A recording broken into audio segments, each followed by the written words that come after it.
What's up? What's up? What's up, y'all? Welcome to Shades 2. Happy and blessed Friday. It is Friday afternoon out here on the West Coast. It is 12:03 p.m. Y'all, I hope you guys are having a great Friday. Happy and blessed weekend as well. And thank you guys so much for tuning in. Yes, last night, guys, I didn't feel too good. I had a headache, a head cold, and so I didn't feel like coming up here. So sorry about that. So that's why I'm doing a special live this afternoon. Then, of course, my regular fuckery live will be tonight when I get back home from work. All right, let's go ahead and do that copyright disclaimer under Section 107 of the Copyright Act of 1976. Allowance is made for fair use for purposes such as criticism, commenting, news report, teaching, scholarship, education, and research. That entire copyright disclaimer is in my description area of this video. It will be in my comment area, and part of it is scrolling across that screen right there. Guys, if you want to show support for this channel, you can do that by doing so many different things. First thing first, guys, don't forget to thumbs up this video if you enjoy this content. Also, if you're not subscribed to the channel, please subscribe below and hit that bell notifications so you can be notified of any upcoming videos.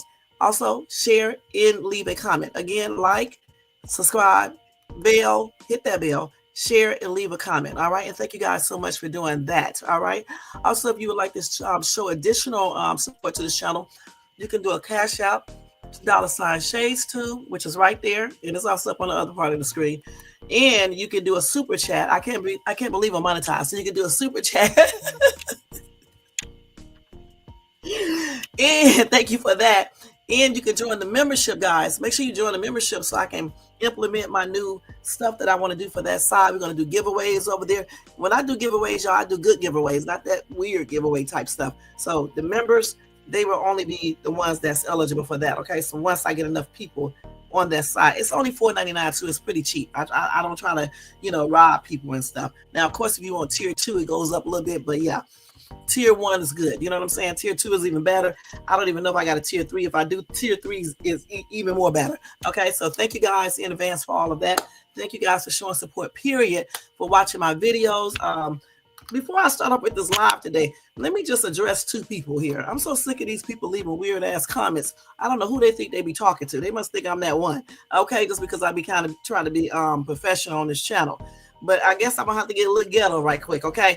With the first one, I won't get ghetto with her because I think she's underage, even if she's not. Her comment is okay, I don't give a crap, She addressed my intro on my Dollar Tree side. The thing about it, you guys, this is my channel, okay? Let's say that first. So whatever intro I choose to put on my videos is my choice. If you don't want to hear the intro, just fast forward and go right into the video. I mean, it's up to you how you want to do it, okay?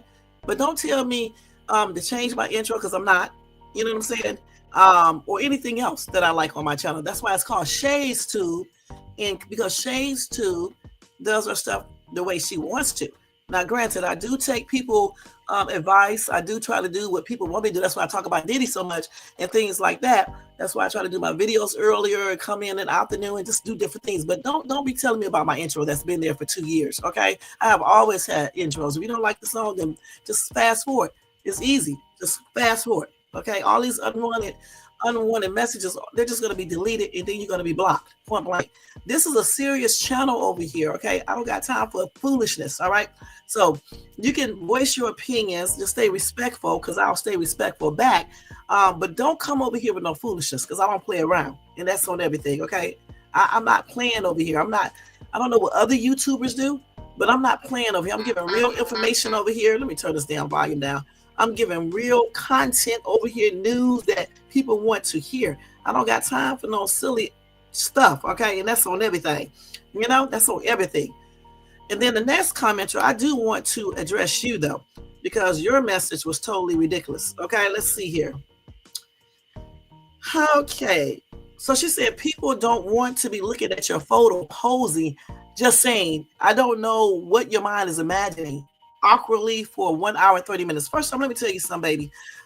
I can put whatever picture I want to on my profile. If you don't want to see it, move your ass away from my channel. That's on everything. All right. I'm not asking you to be over here. You have a choice. You have a choice to either watch, or you can take your ass to another channel. It's simple. It's really simple. You don't have to be here. All right. And the only reason I didn't block you because I'm waiting for your response so I can respond back again. That's the only reason why I did not block you. All right. That's stupid. You don't have to look at my picture. Why is it awkward? I'm posing. Girl, I have had or boy or whatever you call yourself. I have had this picture up here for the longest. You don't like watching it, looking at it, don't look at it. All right. It's your choice. I didn't ask you to be over here. All right. I'm not one of those YouTubers to beg. All right. So that's exactly what I told her, y'all. I told her go watch somebody else's channel. Weird ass. Okay. Point blank. I mean, I find it very awkward for you to be even say anything about my profile picture. If you don't like to see me pose like this, which is a regular pose, then take your ass and watch somebody else's channel. All right. And that's on everything. Do that. I don't know who y'all think y'all be talking to in this dang comment section. I'm trying to be nice. Don't make me start getting ghetto. And that's on everything. Okay. I don't care about me being monetized. All right. I'll delete the video.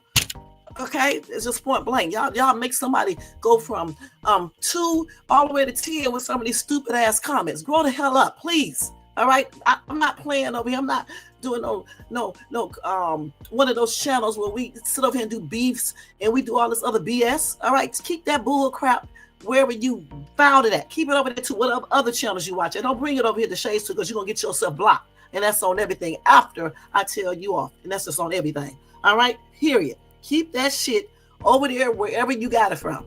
Don't come over here with that shit. All right. Now I'm done with that. Sorry about that, guys. I just get sick of these little silly comments talking about stuff that's irrelevant. Talk about the daggone content, like the person told me. She didn't all the talking that I do at the beginning of my video. Tame it down some. I said, okay, I'll tame it down a little bit. Even though she doesn't know that's what I do all the time, but I am willing to compromise with certain things. But don't be telling me about my profile pictures, whatever I choose to put up here. This is my damn channel. If you don't want to see it, don't watch it. As simple as that. You know what I'm saying? Just like people can tell me about content, you know, things like that. Things that are constructive. You know what I'm saying? Constructive criticism, not no BS. All right? And girl, let me tell this other chick, the 99 views is good on my Dollar Tree channel. I don't know if you was trying to be sarcastic or you was just being happy. But girl, I have had videos that have more than 99 views, okay, on my Dollar Tree side. If I go to my channel right now, let's see here. Y'all be doing too much for me, honey. Y'all really do. Y'all must think Shades Tube is nice. Y'all better ask Jermaine, am I nice? Let's see here. I'm trying to be nice on this channel now. I'm trying to, but y'all be pushing it. You be pushing it. I got, and these, you know what? All of these views are actually low, but I'm happy to get these views, you know, because I know other Dollar Tree haulers that's getting 125,000 views, 90,000 views, 40,000, 20,000, 30,000, 15,000. But I'm still happy to get the views that I get. 342 is good. 2.1 thousand views on the Dollar Tree haul for me is good. 90, 808, 231, 465. Those are decent views for me because, you know, it is what it is. 609 views because honestly, I just started taking this channel seriously. You know, I've been here for 10 years. I never did take this channel serious. Okay. I just started taking it serious for real within the last couple months. I'm gonna be perfectly honest. Okay. And I just started doing lives for the last 2 years because it stemmed from the little beef altercation I got with the person that I was talking to. All right. But I have always wanted to do lives, and I did do a couple lives on my Dollar Tree side that didn't really get any views. So I just decided just to keep on doing videos. So I'm glad to get these little 300 some views, 1,000 views and things like that. My son has a YouTube channel. He's been joking all for the last 6 months about my views because he gets real views. He's a real view person. You know what I'm saying? He gets 16,000, 100 and some thousand, 1 million views. I wish I could get views like that. You know, I've been trying to ask him to help me, but he was like, no. That's funny. He said we don't do the same type of content. Hey, Most Hated Bronze, thank you so much for tuning in. He said we don't do the same type of content. So But anyway, I'm still happy for the views that I get. Thank you guys for tuning in, for watching. You know, it all you got to start from somewhere. Like I said, I don't know if she was trying to be sarcastic, but clearly she hasn't been looking at my other views. I got videos that got 130 some thousand. My video 27,000, things like that. On my shorts, you know what I'm saying? With me just acting crazy, you know. But you got a lot of people sit down in this damn, the viewers. You got a lot of viewers, not all, that sit out in the back you know, in the audience and like to critique every damn thing, and they can't get up and do a video, they can't do no content, they can't even have a channel. You go look at their shit, they got 2 and 3 views and shit, and 2 and 3 subscribers. I got like almost 4,000 subscribers, and I did that within the last few months because I started being serious with my channel. Listen, YouTube, y'all, don't rule me. I have an actual life, okay? This is what I do on the side, okay? The side. It's not my whole life. I know y'all see people up on camera 24 hours, 7 days a damn week doing 50,000 videos, but you ain't gonna never find Shades Tube doing that because Shades Tube be excessively busy. You know, that's why I come on so daggone late. So for people to sit out there, they have audience and got all their little critiquing and shit, but they can't get up there and do one video, one short, one nothing. And when they do, they don't get no views. Shut the hell up. And that's on everything. You know what I'm saying? Y'all clearly don't know Shades, so you better go ask J4 how I roll because they know. You know what I'm saying? People who've been with me when I had to go off. You know what I'm saying? I'm trying to be, listen, I'm trying not to be all like that. You know what I'm saying? I'm trying to keep it classy. All right, y'all don't make it change up because they can, you know, without me even getting in trouble. You know what I'm saying? I can tell people off without even cussing. You know what I'm saying? Yeah, I can do it in a very, very dignified manner. Your butt would be mad. I'm still going to keep on with my day, though. I'm just going to be perfectly honest. I really am. But anyway, guys, enough with that foolishness. Thanks to all of my good subscribers who know how to leave constructive criticism the correct way because they are grown and got some sense. And I appreciate whatever views you guys do. If it's 1 view, 2 view, whatever, I appreciate that. Just like when you do a donation or a super chat. You'll never see me up here talking about you got to give me this amount of money or whatever the case is. No, it's whatever you want to donate because it's a donation. It's not a requirement. It'd be good, but it's not a requirement. So over here, you're free. Over here, you can give your opinions and everything else. You are free over here on Shades Tube. Just keep it respectful, keep it classy, grown, and no hardcore profanity and no all caps. And that's just on everything. All right, let's get it. Get it in, y'all. Anyway, I said, hey to J4, how are you doing? Okay. I know that's right, Jermaine. I don't give a fuck about you little stupid ass. Y'all know that Shades Tube was still there. Oh my gosh. Oh my. I know that's right. Thank you, J4. Thank you, hon. I know that's right. Keep you on, you know, keep your night, you know, going good. Hell, I be listening to my videos when I be at work, y'all, to get those hours through. Shoot. Okay, so Jermaine said I am the best buzzard on YouTube. Y'all know my other name is the buzzard. What is it? The buzzard news. Oh, I forgot the name of them. I'm gonna put it up there eventually. They're gonna say something about that too. Why do I play like that? Because I want to. Because I want to. Okay, I don't get mad when people make jokes, okay? I mean, I don't know why some YouTube content creators be tripping out about stuff like that. It's just, I mean, it's funny to me. This is it right here. If you have a complaint, please send them all to the Buzzard News Network complaint department, okay? That's my email. I need to change it. I need to make a separate email called the Buzzard News Network at gmail.com. I think I will. That would be funny, huh? Oh my gosh. But anyway, guys, happy and blessed weekend once again. Welcome to everybody in the bushes. Welcome to everybody who watches this in a replay. If my voice go in and out, it's because I have a little cold. I never like saying that I'm sick, so you would never really hear me say that. But you guys know I have a cold, caught this cold from my son. Once he got that flu shot, he got a cold and then end up giving it to me. I take a lot of vitamins and stuff, y'all. So my cold is going to be like theirs. Hold on for 1 second. Yeah, my cold's gonna be like theirs, so I already feel better, so I'm happy about that. So today, y'all, on this dag on live, we are going to be talking about a lot of stuff real quick because I do have to go to work. Let me tell you guys, let me turn that music down just a little bit too. I love it in the background though because it sounds good and it makes me feel more comfortable when I'm doing my live. Y'all know I like music, so I'm always doing the same dance like Jermaine and D-Shep be saying, and my daughters and my son be saying I do the same moves. A lot of some other people said the same thing, but I do not care, y'all. Okay, I do not care. At least I get up there and dance. At least I can dance. Okay. Anyway, and let me tell you something. The reason why I do the same dance because I know y'all don't know I have a heart condition going on and I can't be doing too much. You know what I'm saying? So yeah, I do the same dances or similar dances because I don't need to be doing too much. All right, point blank. See, y'all didn't know that. Now, so this afternoon, guys, I'm talking about everything Diddy and then some. I'm talking about Diddy's lawyers, how they claim that the prosecutors did some weird shit, like altering Cassie's and Diddy's video where he was basically beating her. Okay.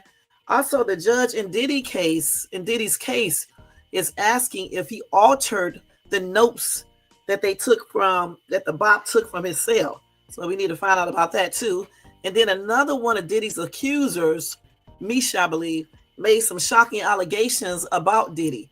Then RayJ, y'all, has changed up his story completely, somewhat, not entirely, but he has. Katt Williams tell us one reason for attending Diddy's freak off, for him anyway. And then we have another recall on some medication. And y'all get this, Netflix is going to court over the boxing match. So y'all buckle up and get ready for this ride on Shades 2. We get ready to talk about this breaking news stuff, y'all. All right. So you said what now? You saw Gene Deal live earlier talking about Diddy possibly getting out today. I didn't click though. Well, you know what? We actually think that Diddy is going to have a mistrial. And yes, Diddy did his bail thing today. I don't know what the outcome is yet. Jermaine, did you find anything regarding that? So he could possibly be. Let me take this damn gum out of my mouth. J4, you have told me about this gum so many times. See how J4 told me about my gum, y'all? You have to know how to tell people stuff, okay? Just like Jermaine tells me stuff all the time. People give me information over here, tell me to go look up stuff like, what's his name? Dub does, and other people. You have to know how to say stuff, okay? To get people to do things the way you want them to do it. Okay, so yeah, we need to check to see if what is the outcome of Diddy's bail hearing today.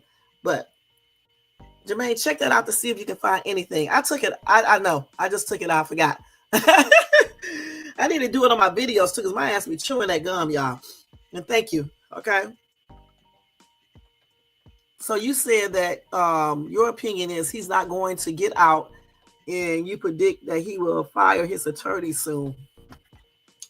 I don't know. He may. They need to let him out, because they just let this RAPIST out. Okay. So, they should,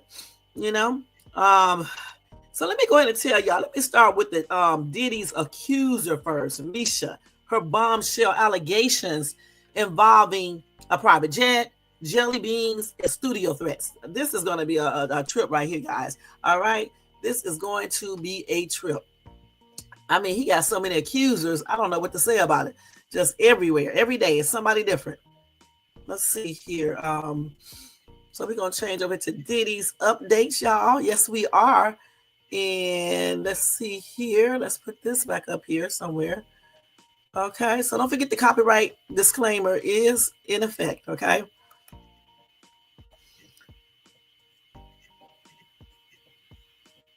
Okay, so let's go to part 1 first. This is a part 1 and a part 2. Dang.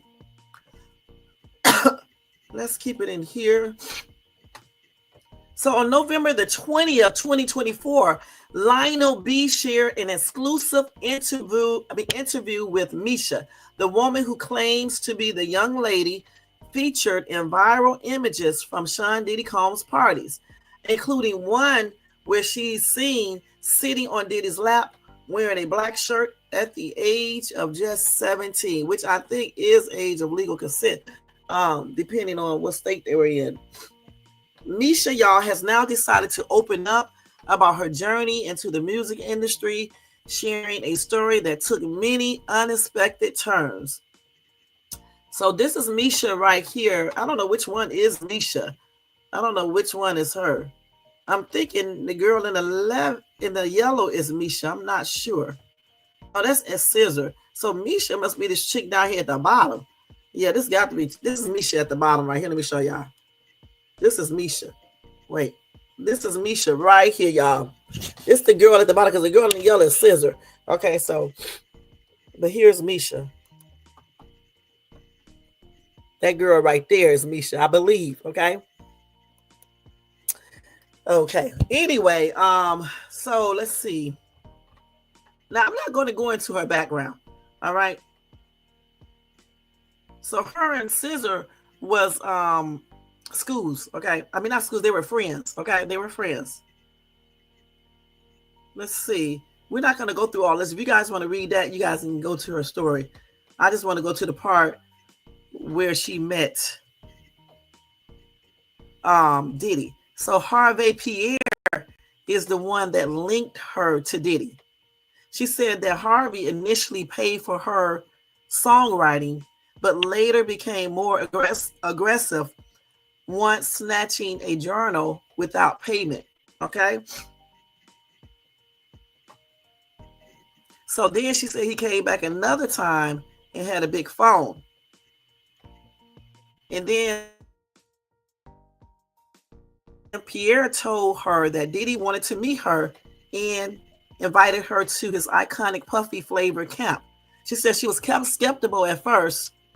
Misha claimed that Pierre called Diddy on the phone and she heard the music mogul confirm the invitation himself. So let me just see here. So Misha not only sings, but she's also a songwriter, okay? Just so you guys can know that. She used to earn $20 to $30 for her song-filled journals. And then she said she met Clive Davis, who offered her $500, okay? And she said every time she got paid, she gave her grandmother that money. Just to let you guys know that, okay? I just wanted to let you guys know that so you can know what she does. So let's see here. Okay, let's go on to the next one. So she said that Harve was nice at first. Then he started being a little bit aggressive and a little bit rude, okay? And he's the one that linked her up with Diddy. So let's move on to the next part of this, to part 2, because they go through a lot of stuff on part 1 that we don't really care about. We just want to know what she was talking about when it comes to Diddy. Okay, so here we go right here. Okay, so then she said, hold on, let me go down here. So when they invited her to Puff Flavor Camp, Misha said she, obviously was happy. So she had to go ask her grandmother because she was only 17, I believe, somewhere around that age. And she said her grandmother said no. So then Diddy and Pierre assured Misha that they would help her locate her mother, who was on drugs at the time, to get her approval. So that alone encouraged the young 16-year-old Misha, she was 16 at that time, to get into the car with Pierre.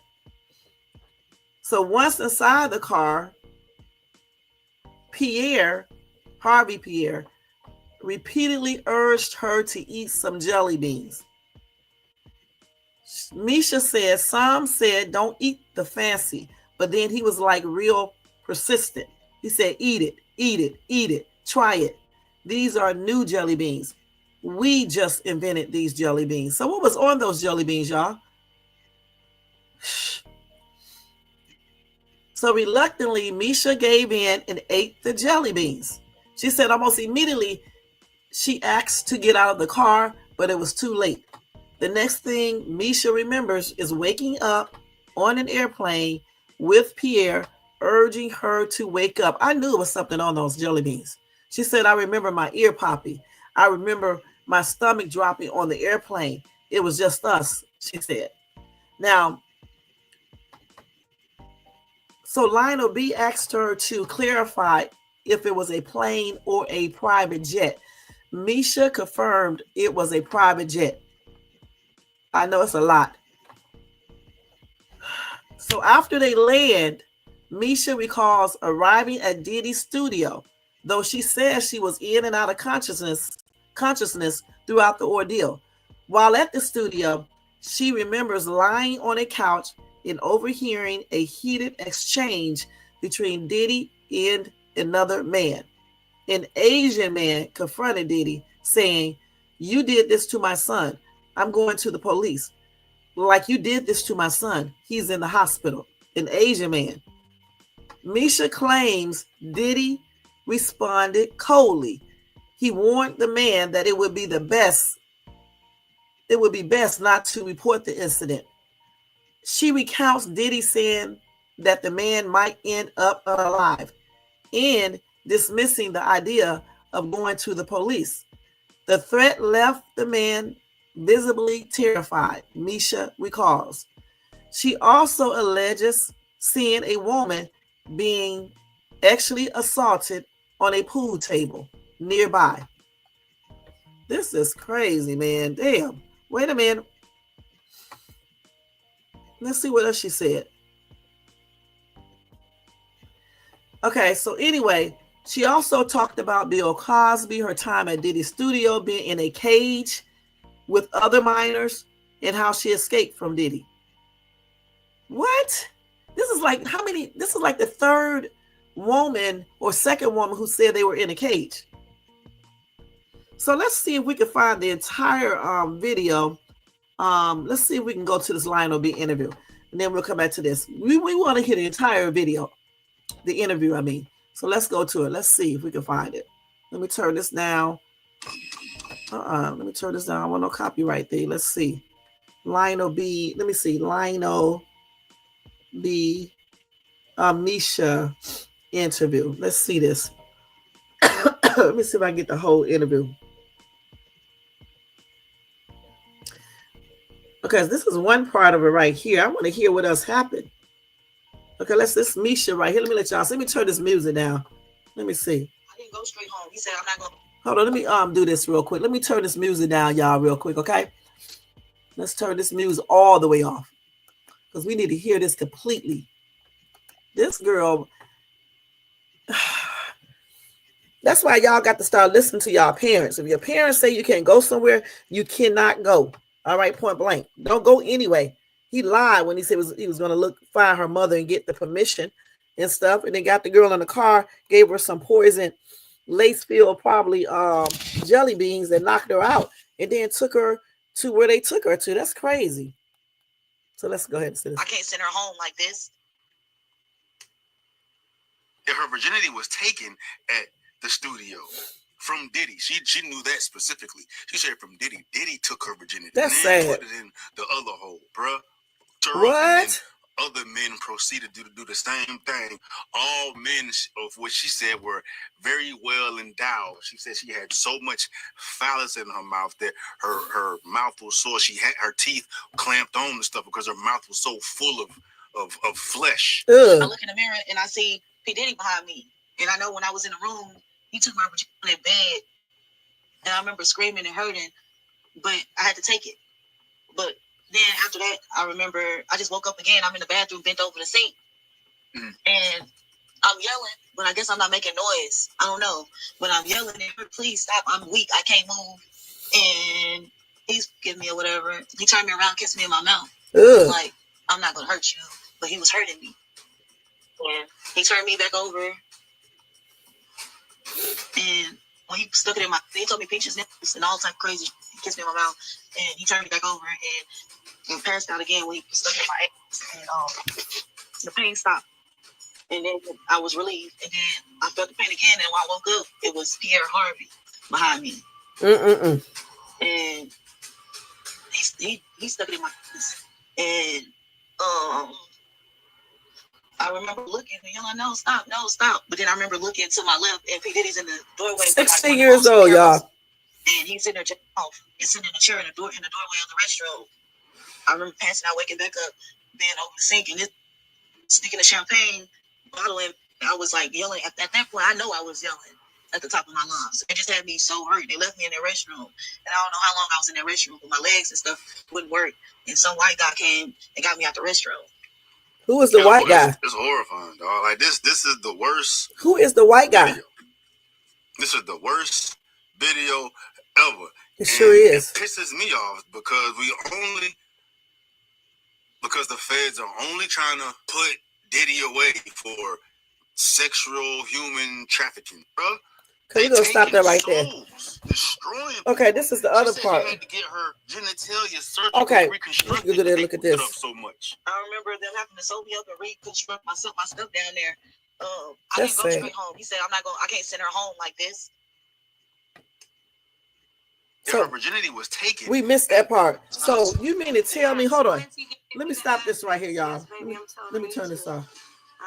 So you mean to tell me this man, allegedly, in Harve Pierre, actually assaulted her. She was a virgin.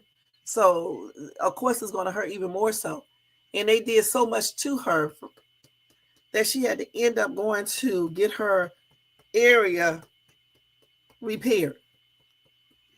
And then they was also doing stuff to her in different ways, all in the bathroom. In the bathroom, you guys. This is why I tell young girls to listen to your parents, because her grandmother has said no. And she kept on, talking to these people and stuff because she wanted, I guess, to be successful, whatever the case is. Listen to this man that probably was happy to go meet Diddy because she probably didn't know, his background or anything, all about all these rumors, because she was only 16. And she goes because Harve and I guess Diddy, I know Harve told her that they would find her mom and get her permission. And she gets on in the car. And then he basically tells her to eat the jelly beans, which were probably laced with some type of drug or something. And then next thing she knows, she wakes up on a jet. And then next thing you know, all this other stuff is happening. She even said that she saw a woman at the pool getting actually assaulted. Okay? This is crazy. Now let me see what else I find. First, let me read some of these comments. Hold on. Let me go back. To the address to a tunnel? Wait, let me do this again. Let me go back to hers. Connected with Diddy. And how old were you when you met him? So this is the let me let y'all hear this one first. She was 16. Basically, 10, 11 is when I lost my virginity. I met him 6th grade. Wait a minute, hold up. Did she she met him at what? Because in that article they said 16, didn't they? Let's rewind this and hear this again. When you met him? In the 2000, I was basically 10, 11 is when I lost my virginity. I met him 6th grade that summer or whatever. And I remember SZA, her name is Solange Rowe. I don't know, she changed her name, Solange Rowe. She went to Will Middle School in Garland, Texas. She came to that school after the 9/11 happened. And I remember her getting bullied a lot. Oh, that's Scissor. Because she used to wear the black turbans on her head. Oh. And so I became her friend, and I remember a white boy in the class was like, your people did it. I remember standing up for her saying, my people didn't do nothing. We didn't blow up no building. Connected with Diddy. And how old were you when you met him? In the 2000, I thought she said she'd make him at 16. Basically 10, 11. Wait a minute, hold up. Didn't we just read? Hold on. Didn't we just read that she met Diddy at 16, guys? I'm gonna go back to that article because I thought she said 16 right there, okay? Now let's see what else she got going here. Because we read something totally different a few minutes ago. You know I'm going back to that. How old were you when you met him? Hold on, let me go from this. Hold on, let me stop. Let me stop this. Okay, let me just turn the volume down because I cannot. Let me do this real quick. Let me see if I can find any more parts of her interview on here. But I promise you I read 16, okay? So they said 13 on here. So I don't know why they got so many different ages. I really don't. Here she is right here in a live talking. Let me show y'all this video. I want to know who this white man she talking about. And they had my hand over the stove. Let me show y'all this. Waking up screaming. She telling this white guy. He was just passing me to different white men. And so it's a bunch of white men. To a point they all started looking the same.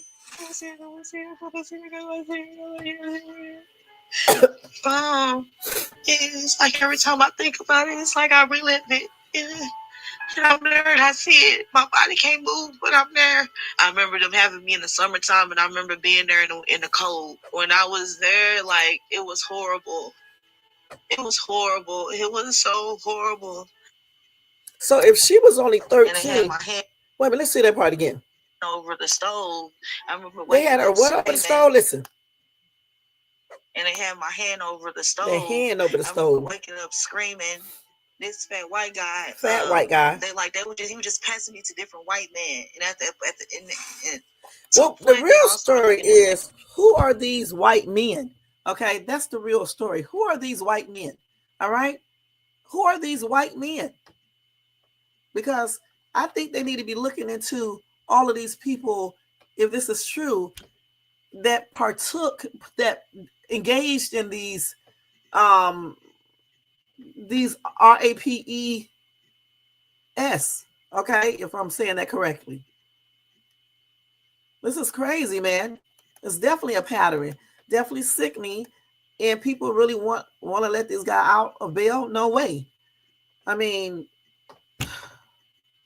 I believe her, you guys. I really do. I mean, I really truly believe her. So she said she met Diddy at 10, right? Which I don't, because at the other article it says 16. I don't know for sure.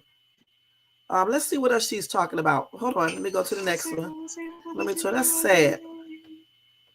Okay, that is very sad. Let's see if I can pull up some more clips of her. Let's see. Let's see if I can pull up anything else. So she was the one that's sitting on Diddy's lap, right? That's what she just said. So we just did this one, I think. Let's see if this is the same one. Souls, destroying people. She said she had to get her genitalia surgically reconstructed that they put it up so much. You hear that? I remember them having to sew me up and reconstruct my stuff down there. I didn't go straight home. He said, I can't send her home like this. Look at that. He had to reconstruct that area. Taken at the studio from Diddy. She knew that specifically. She said from Diddy. Diddy took her. She said Diddy put it in the other hole, bruh. Her up and then said Diddy took her, allegedly Diddy took her virginity and put it in the other area as well. That's sad that other people join in. Somebody said, my question is, why are there no more arrests being made? Hey, Shell, thank you so much for tuning in.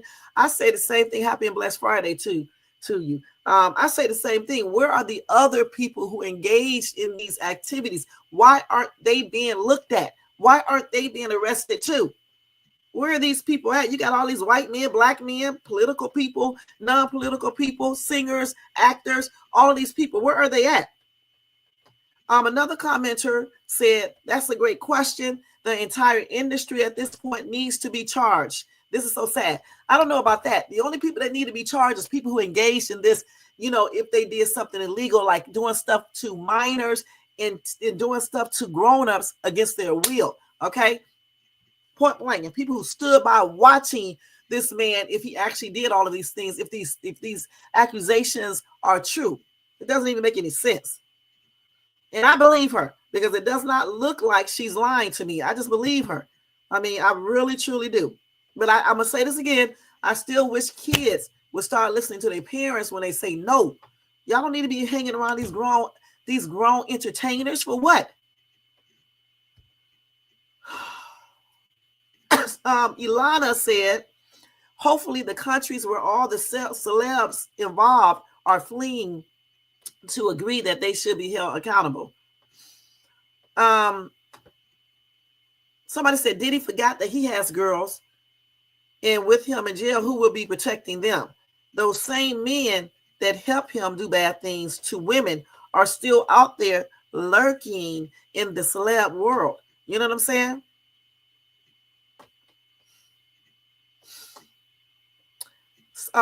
Angel said, everyone who is uninsured, this is what he and others did over and over again to children, men and women. He's of the devil. That's who they worship.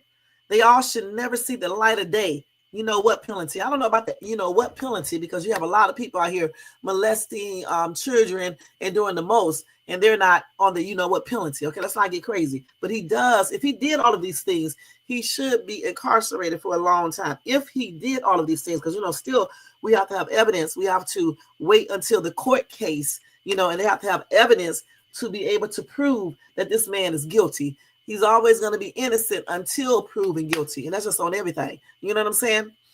And I hope she wouldn't lie about stuff like this, but people will do things, for whatever reason. But hopefully, I just think she's telling the truth. Somebody said they call BS. She needs money. I don't know for sure, anything is possible for me. I just don't know. I don't understand why she would be lying like this, but people do that. You know what I'm saying? So when she said she went to the hospital, she didn't say she went to the hospital, but who sued her? Who did the repairing of her area down there? Who did that? Did he have a doctor there or what? Or did they take her to the hospital? Because if she had to go to the hospital should have a record of this. You see what I'm saying? Somebody says she's not lying. She has too much to lose. She's telling the truth. Her life is on the line. Okay, let's see here. Let's see what some of these other comments are saying. Hold on, y'all. Let me get the next one and see if we can find another one. You may hear me cough from time to time because I have a cold, so sorry about that. I can't catch every one of them.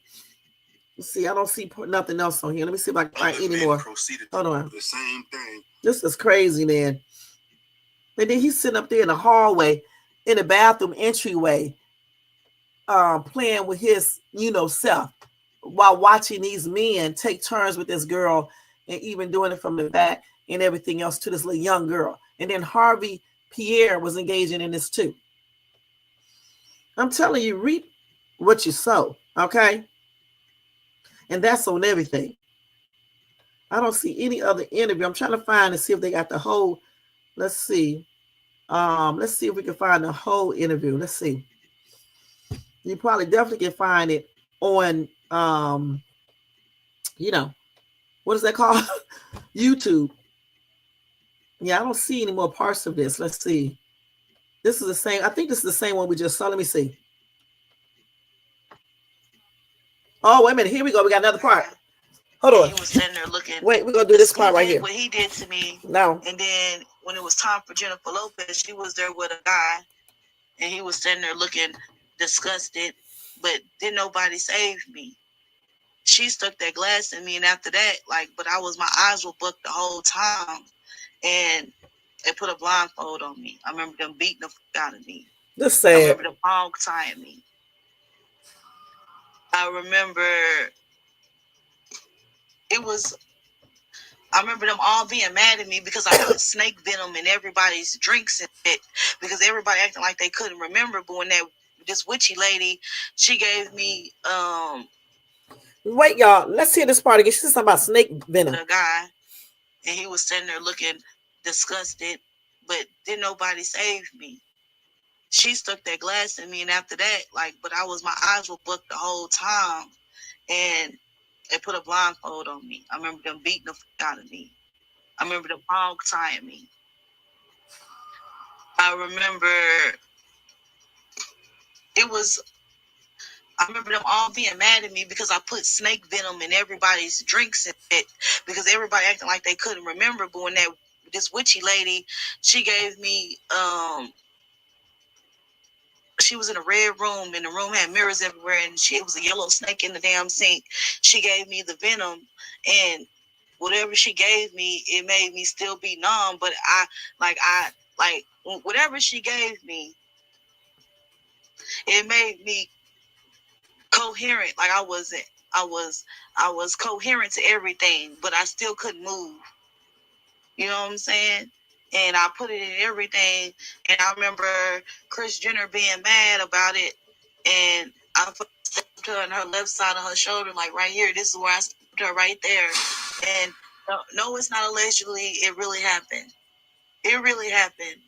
And I hope by me going live and me telling some stuff that it don't help him get off. You know what I'm saying? Because they saying, I don't need to talk, but I don't have no lawyer. I don't have nobody to represent me. And if it was for the money, I would have been and took the money. He did what he did to me. And then when it was time for Jennifer Lopez, she was there with a guy. And he was sitting there looking disgusted. But didn't nobody Okay, so you know what? Remember the story I was telling y'all from I'm getting these people mixed up now. Remember when I was telling y'all the story from not Adria, it was the other chick, Allie Carter. Okay? Allie Carter was talking about her. She said, and I think also Adria English too, I can't remember, but Allie said that the same thing this girl is saying is what Allie said. Allie said that J-Lo or whoever I was playing that day took a glass bottle and stuck it up her, you know what? And she said J-Lo started laughing, or somebody started laughing. Then Kris Jenner allegedly, all these are allegations, okay? Then Kris Jenner did something, and I can't remember. And that's when I think that was Allie who said that this chick Misha stabbed her. And she said you can go look at a video that Kris Jenner was talking on, and she said she'd been stabbed before. Okay? So this is crazy. Who was this dude that J-Lo was allegedly with that was looking disgusted, but he didn't say anything? Who is this dude, guys? Who is this dude? This is part 10. I want part 8, 7, 6, 5, 4, 3, 2, 1. All the parts. Who decided to go live after 6 months, John K? And when she came home, no one took her to get checked out. If she was staying with her grandma, maybe she didn't tell her grandmother. Okay, but she also said she was in a cage. I'm getting confused here because she said she was also in a cage. I guess they eventually let her out. And when she was let out, I guess, I don't know, because they said at first they said they sold her out. She could not go home. Let me take this shit off here. She could not go home with her, you know what, messed up like that. So they stitched it up. So I don't know, y'all. And then on one paper that I just read, article, it said that she was 16 or 17. Now they're saying that she was only 10 years old.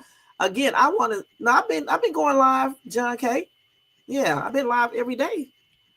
What was I going to say? When she got stitched up, okay. I was saying that if she was only 10 years old and he did all of this to her, that's why I'm finding confusing, because they said 10 years old on one thing. And then in that original article that I was reading myself, it says either 16 or 17. So how old was she? That's what I'm trying to figure out. How old was she? She said she was a V. Okay. And he took her virginity. Diddy, allegedly. I'm just trying to figure out how old this girl was at that time. Was she 16 or was she 17 or was she 10 or 13 or what? Because they said different things. No, that's with Cassie, right? It does it right with Cassie. She was doing all that, but we're not talking about Cassie right now. We're first talking about Misha. I didn't get into Cassie stuff yet. We're talking about Misha right now, the Jane Doe who said that Diddy did all this stuff to her. She was underage when Diddy allegedly hooked up with her through Harve Pierre. This is a hot ass mess. Yeah, you're probably getting the okay. Thanks. You're not getting my notifications. YouTube be tripping. This is a hot mess, y'all. I'm getting confused too, but I think I kind of got it. But I'm telling you guys, let me go back to that article. I'm telling you guys that article that I was reading says something totally different. They said, let me see here. Here it is right here. Listen, it says right here. Hold on. Let's see. Let's tell you how they met. It says this promise persuaded a young 16-year-old Misha to get in the car with Pierre. So how did she meet Diddy at 10?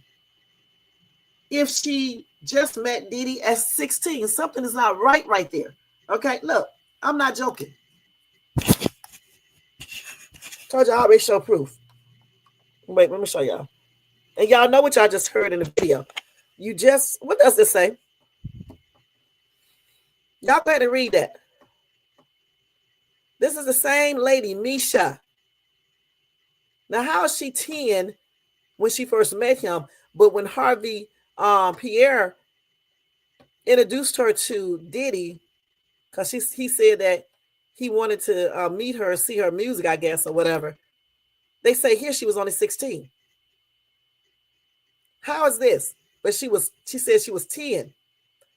So these are the things she needs to get clear, because what's going to happen, people are going to think she's lying. Y'all read that? Because we just heard in that audio and video, she said that she was 10 years old. I don't know yet. We're looking to see.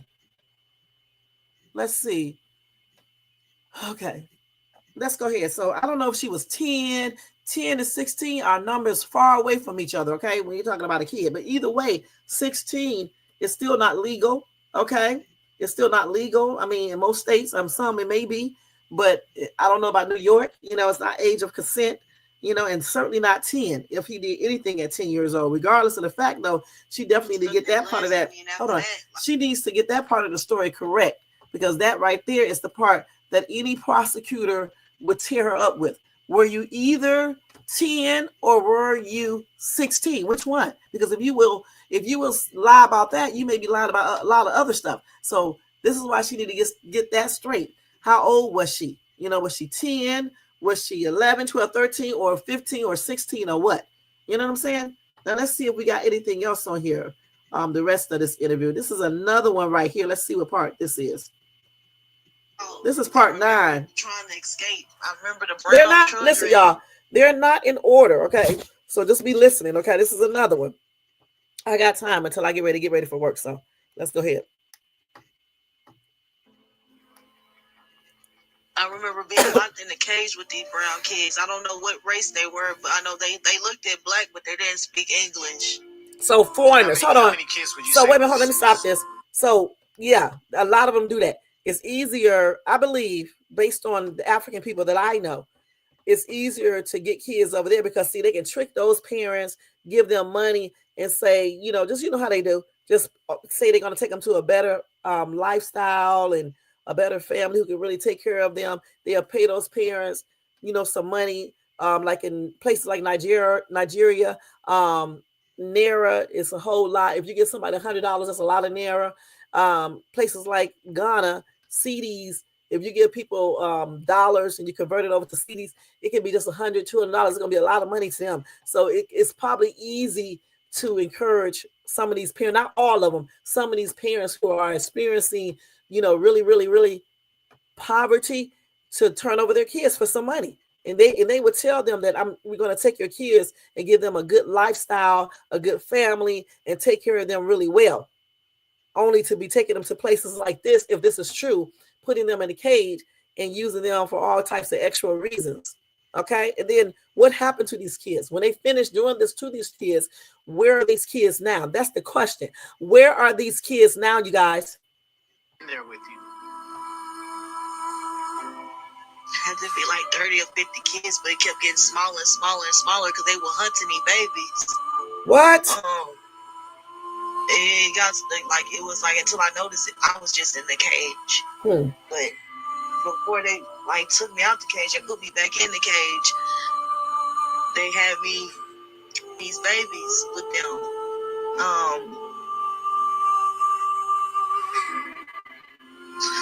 I remember him shooting his baby. The baby had to be no more than 5 or 6. This baby, this boy, he hunts me in my dream. 6. 5 is the age he probably would have been now, but he hunts me in my dreams. Like when I have out of body experience, and like it's like he's chasing me. I remember we shot that baby, and I was like, I'm not gonna assume him. And he pop, pick up he the knife, shot the baby. I was just going like this. And the baby had to be no more than 5 or 6. That's sad, y'all. I'm getting teed off by watching this. Yeah, me bathing them, feeding them, washing them off, and bathing them, feeding them. I remember me being in the cage. I kept letting them out the cage. I remember I kept opening the cage, letting them out, and like they used to have to get them and run after them, get them. I remember them being in there, and we was saying our names, and I was like Misha, and one said her name, and then she was talking in her language, and I ain't heard nothing, but she was like, fight. So every time we got out the cage, it was like we all, like when it was time to get everybody having sex, that's when I started fighting back. I remember. This is sad. I think so too. I know it's hard. If this dude did all of this, he don't need to be his ass out of prison, out of jail. And on the tray, they sure are. There was a knife. It was That's sad, man. It was a glass bottle. It was a candle, and it was a cigar on the tray. And I remember all of them had to stick it in me. Nah, man, boy, these people, man. And I will never forget how Bill Cosby lit the cigar and put it out on my vagina. You need your ass whooped if you actually did this, old ass man. Bill Cosby for real. Was one of the people there? Yes. I remember trying to escape. I remember the brown children. Hold on, let me stop this real quick. This is a damn man. Let me say this again. If she is lying, she's doing a good job at it. Because I'm actually believing her. You know, I don't know if she's telling the truth or not. And if she is telling the truth, man, and all of this stuff has happened, and you talking about Bill Cosby, the same one that just went to prison all those years, right? Let me see what they said in this comment section. I want to know why people are not being arrested. And Allie Carter went over the same thing, but she's going more into detail. More into detail. She was in the crate with Allie in the last interview. Let's see what else they got here. Somebody said, I believe her story. You can feel her pain and truth. Why is no one getting arrested for anything? It's more than Diddy doing these things. Who are all these men she's talking about? She even named Bill Cosby. I'm going to see who else she's going to name. What she need to do is just tell us everybody who was involved. Everybody that she know who they are. I wish I can get her on my show because I want to know who these people are. Somebody said, why the F is she not in protective custody? And why has not any lawyer come forward to help her? I can't believe I live in America. Please help her, please. Jenna said they are corrupt. The government is corrupt, allegedly. They are part of the trafficking ring. The police, the FBI, the CIA, the judges, the pastors, everyone plays a role. And that's allegedly, okay? Somebody said, I can get her attorney. Attorneys cannot solicit to potential clients. Just DM me. Well, girl, you need to get her one. Please do. Somebody said prosecutors. No, Angela said prosecutors should already have contacted her. They can protect her. Then they said, what about that lawyer Busby or something? The one who has filed over 120 cases. Do you think he can help? Do you think he can help? Well, hopefully he sees this. Okay. Hopefully he sees this. And he is offering her help or somebody.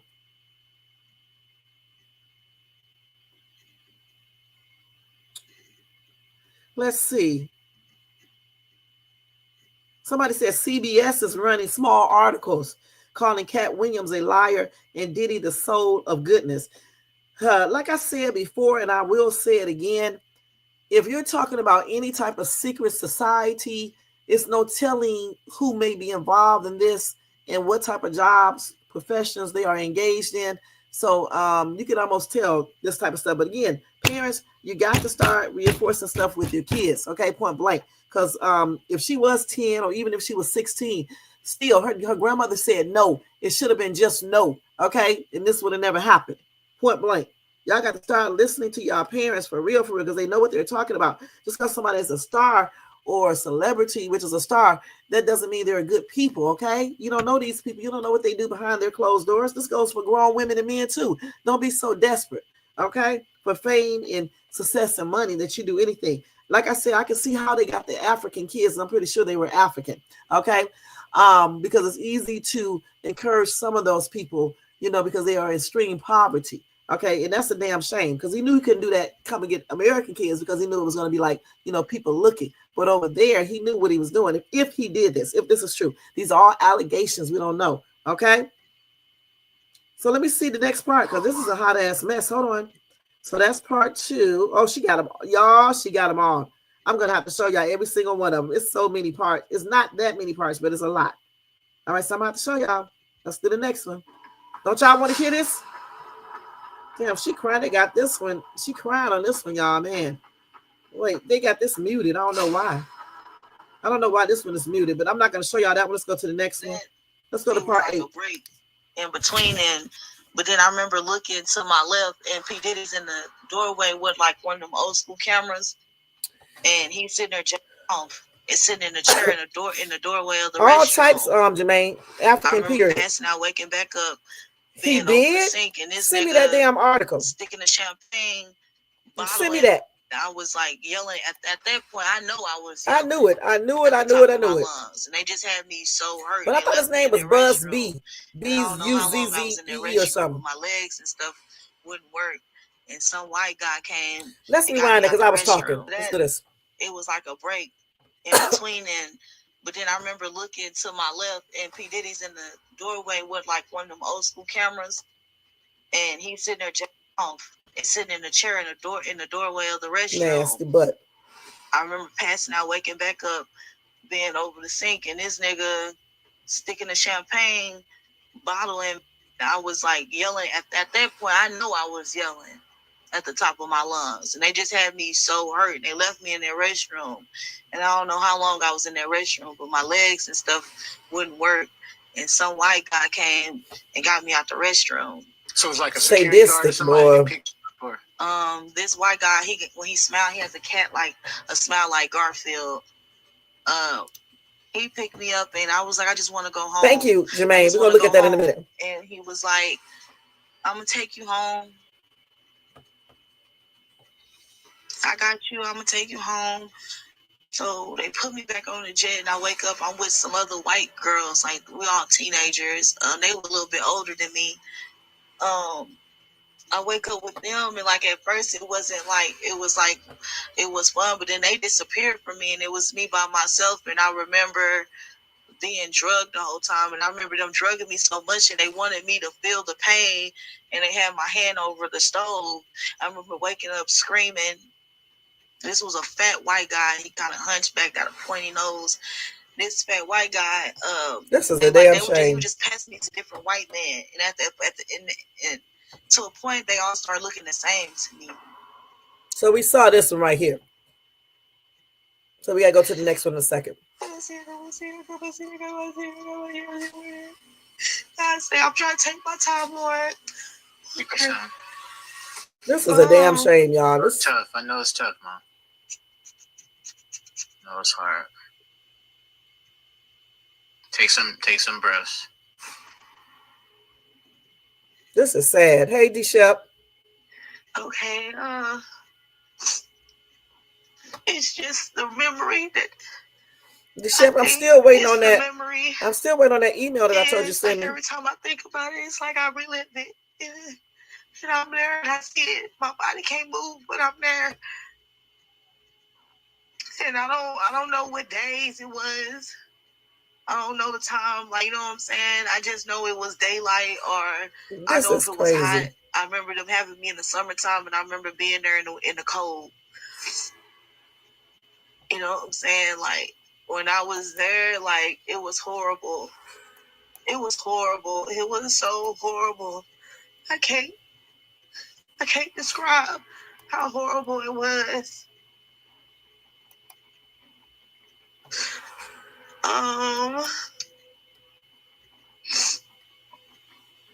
After that happened, it's like it goes in and out.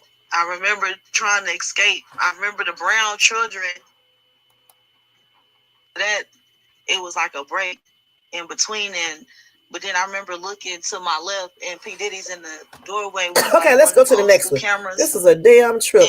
Let's go to the next one. Well, this part 7. I was relieved, and then I felt the pain again, and when I woke up, it was Pierre Harvey behind me.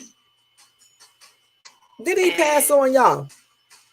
He stuck it in my face, and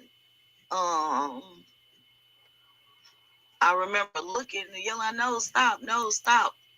And I happened. The Jewish guy was behind Pierre, like on the side. It was like we're gonna look up this story. But that studio, it was like a restroom stall in there.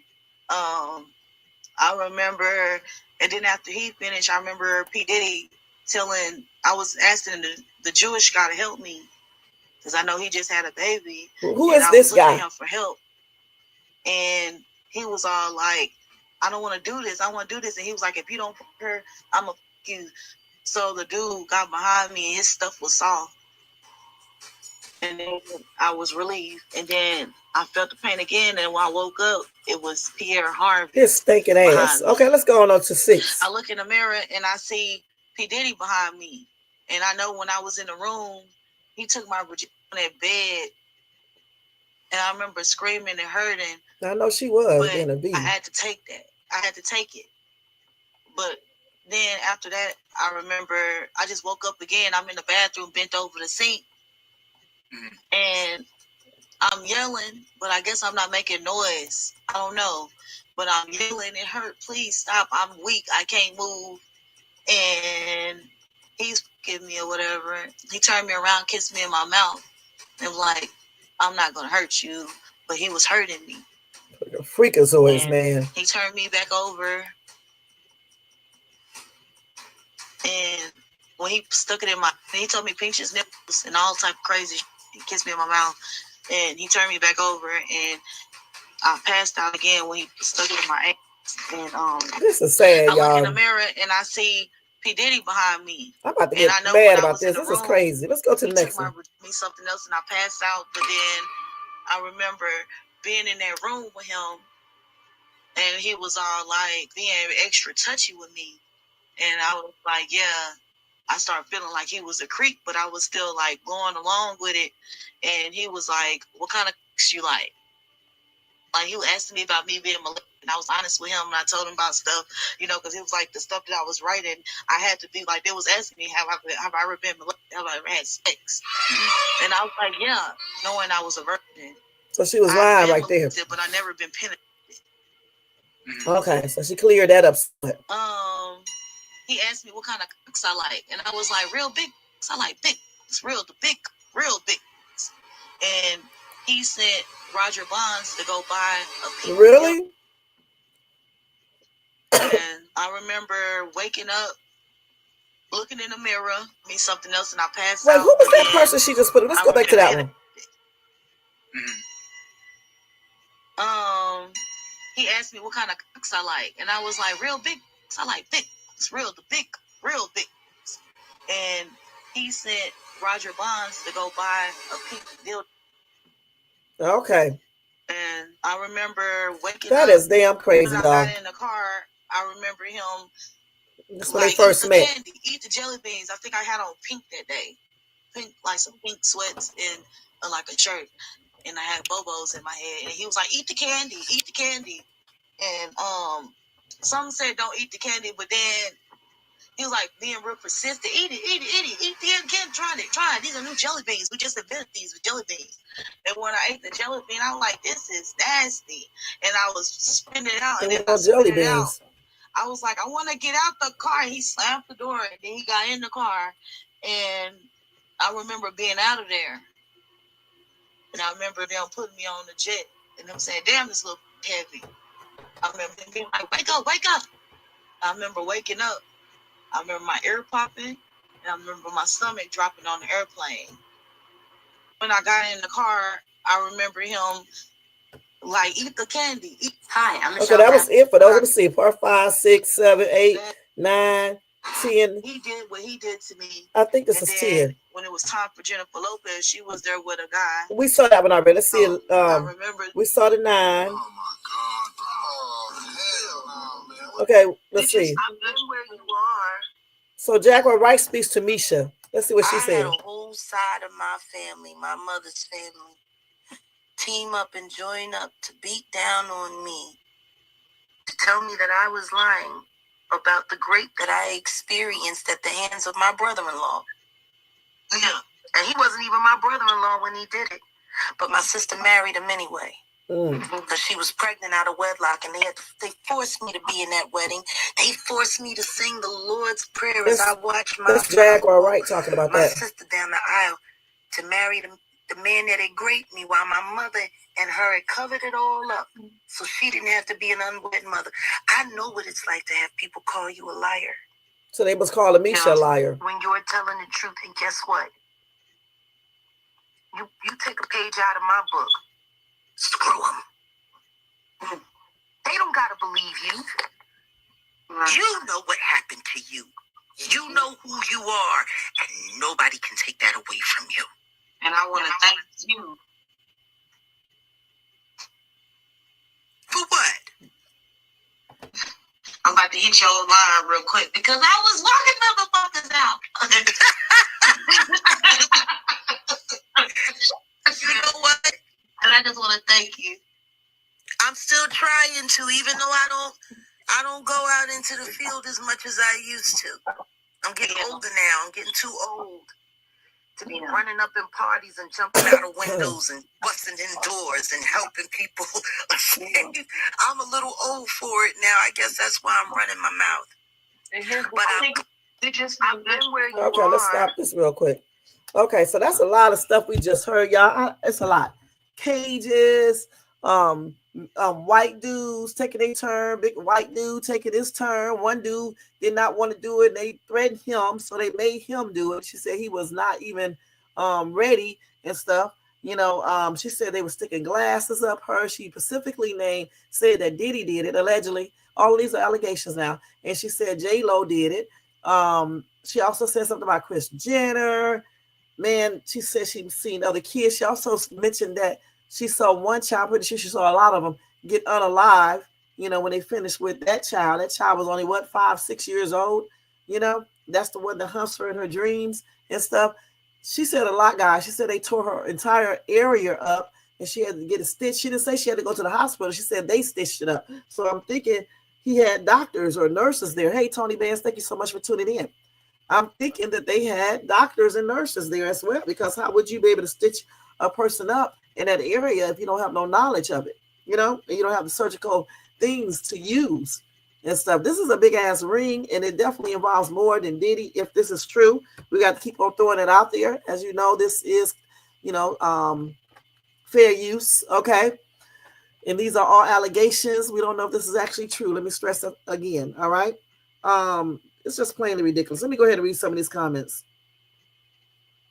Now, let me see if they got any more videos on here. Not innocent. Sticking all that stuff up in my friend. She was underage. This is Andrea talking about this. Andrea described everything. When she was, everything. Listen, this is the one who told us about it. To me, I didn't experience everything my friend did. Like, I didn't have two babies. So she had two babies? Stomach, but I don't know where they're at. Damn. They got a pregnant too? How old was the friend? 11 years old initially when she was kidnapped. She was 11 years old. Is this the same girl or a different one? Oh my God. And do you know how they managed to kidnap that person? How they got a hold of her? They were walking down the street at 11 years old and they offered her jelly beans. Okay, that's Harve the same Pierre, one. They got different ages allegedly. though. And next thing she knew, she woke up in New York City. They had the nerve to put her on a private jet, flew her to New York City. She wasn't wearing that. She had barrettes and pigtails in her 11 hair. 11 years old. They put a D&G sweatshirt on her. That's the girl was sitting on the lap. Get her hair dip and put makeup on her, and then put her on Diddy's lap and had the nerve to take a picture like a trophy. Like that's she was the just one we like saw.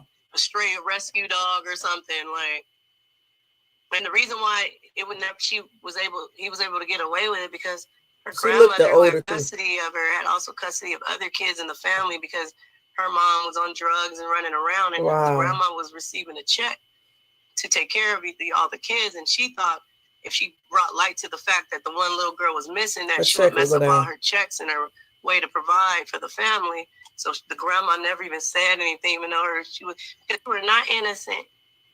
Sticking all that stuff up in my That's sad, y'all. Let me see what else they got here going on. This part so we've seen the photo of the woman and the eating food off her body. That's the same girl, y'all. All right, thanks, Misha. She's 14 in that picture. I sucked a strawberry off her breast.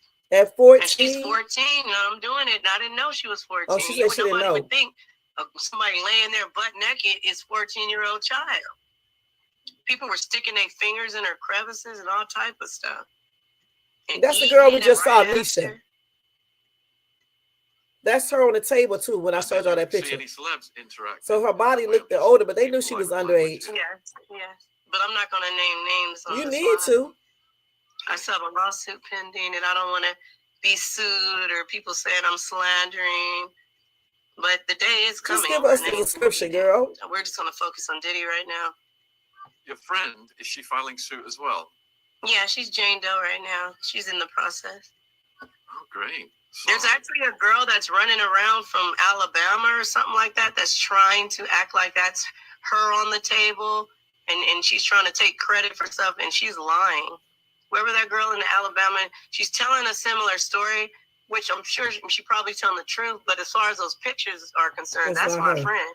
She's trying to act like those are pictures of her to give her more proof, but nah, we got them same. When you take the blur off the face, you see my friend. Like, her face looked the same. So, excuse me. No. So we've seen the photo of the woman and they're eating food off her body. Do you know who Let's that see. was? They got parts. It was just 2 parts right there. Let's see. Yeah, I think that was all the parts. Let me see if I got everything. I think so. Yeah, so that's all of the parts that I do have here, guys. There was a lot of information. There was a lot of stuff, y'all. And again, I don't know if this girl is lying, but her story goes right along with Adria's story. And Adria told hers first, and then I guess the girl got courage and decided to, I think she had to reveal herself anyway. And she started telling her story.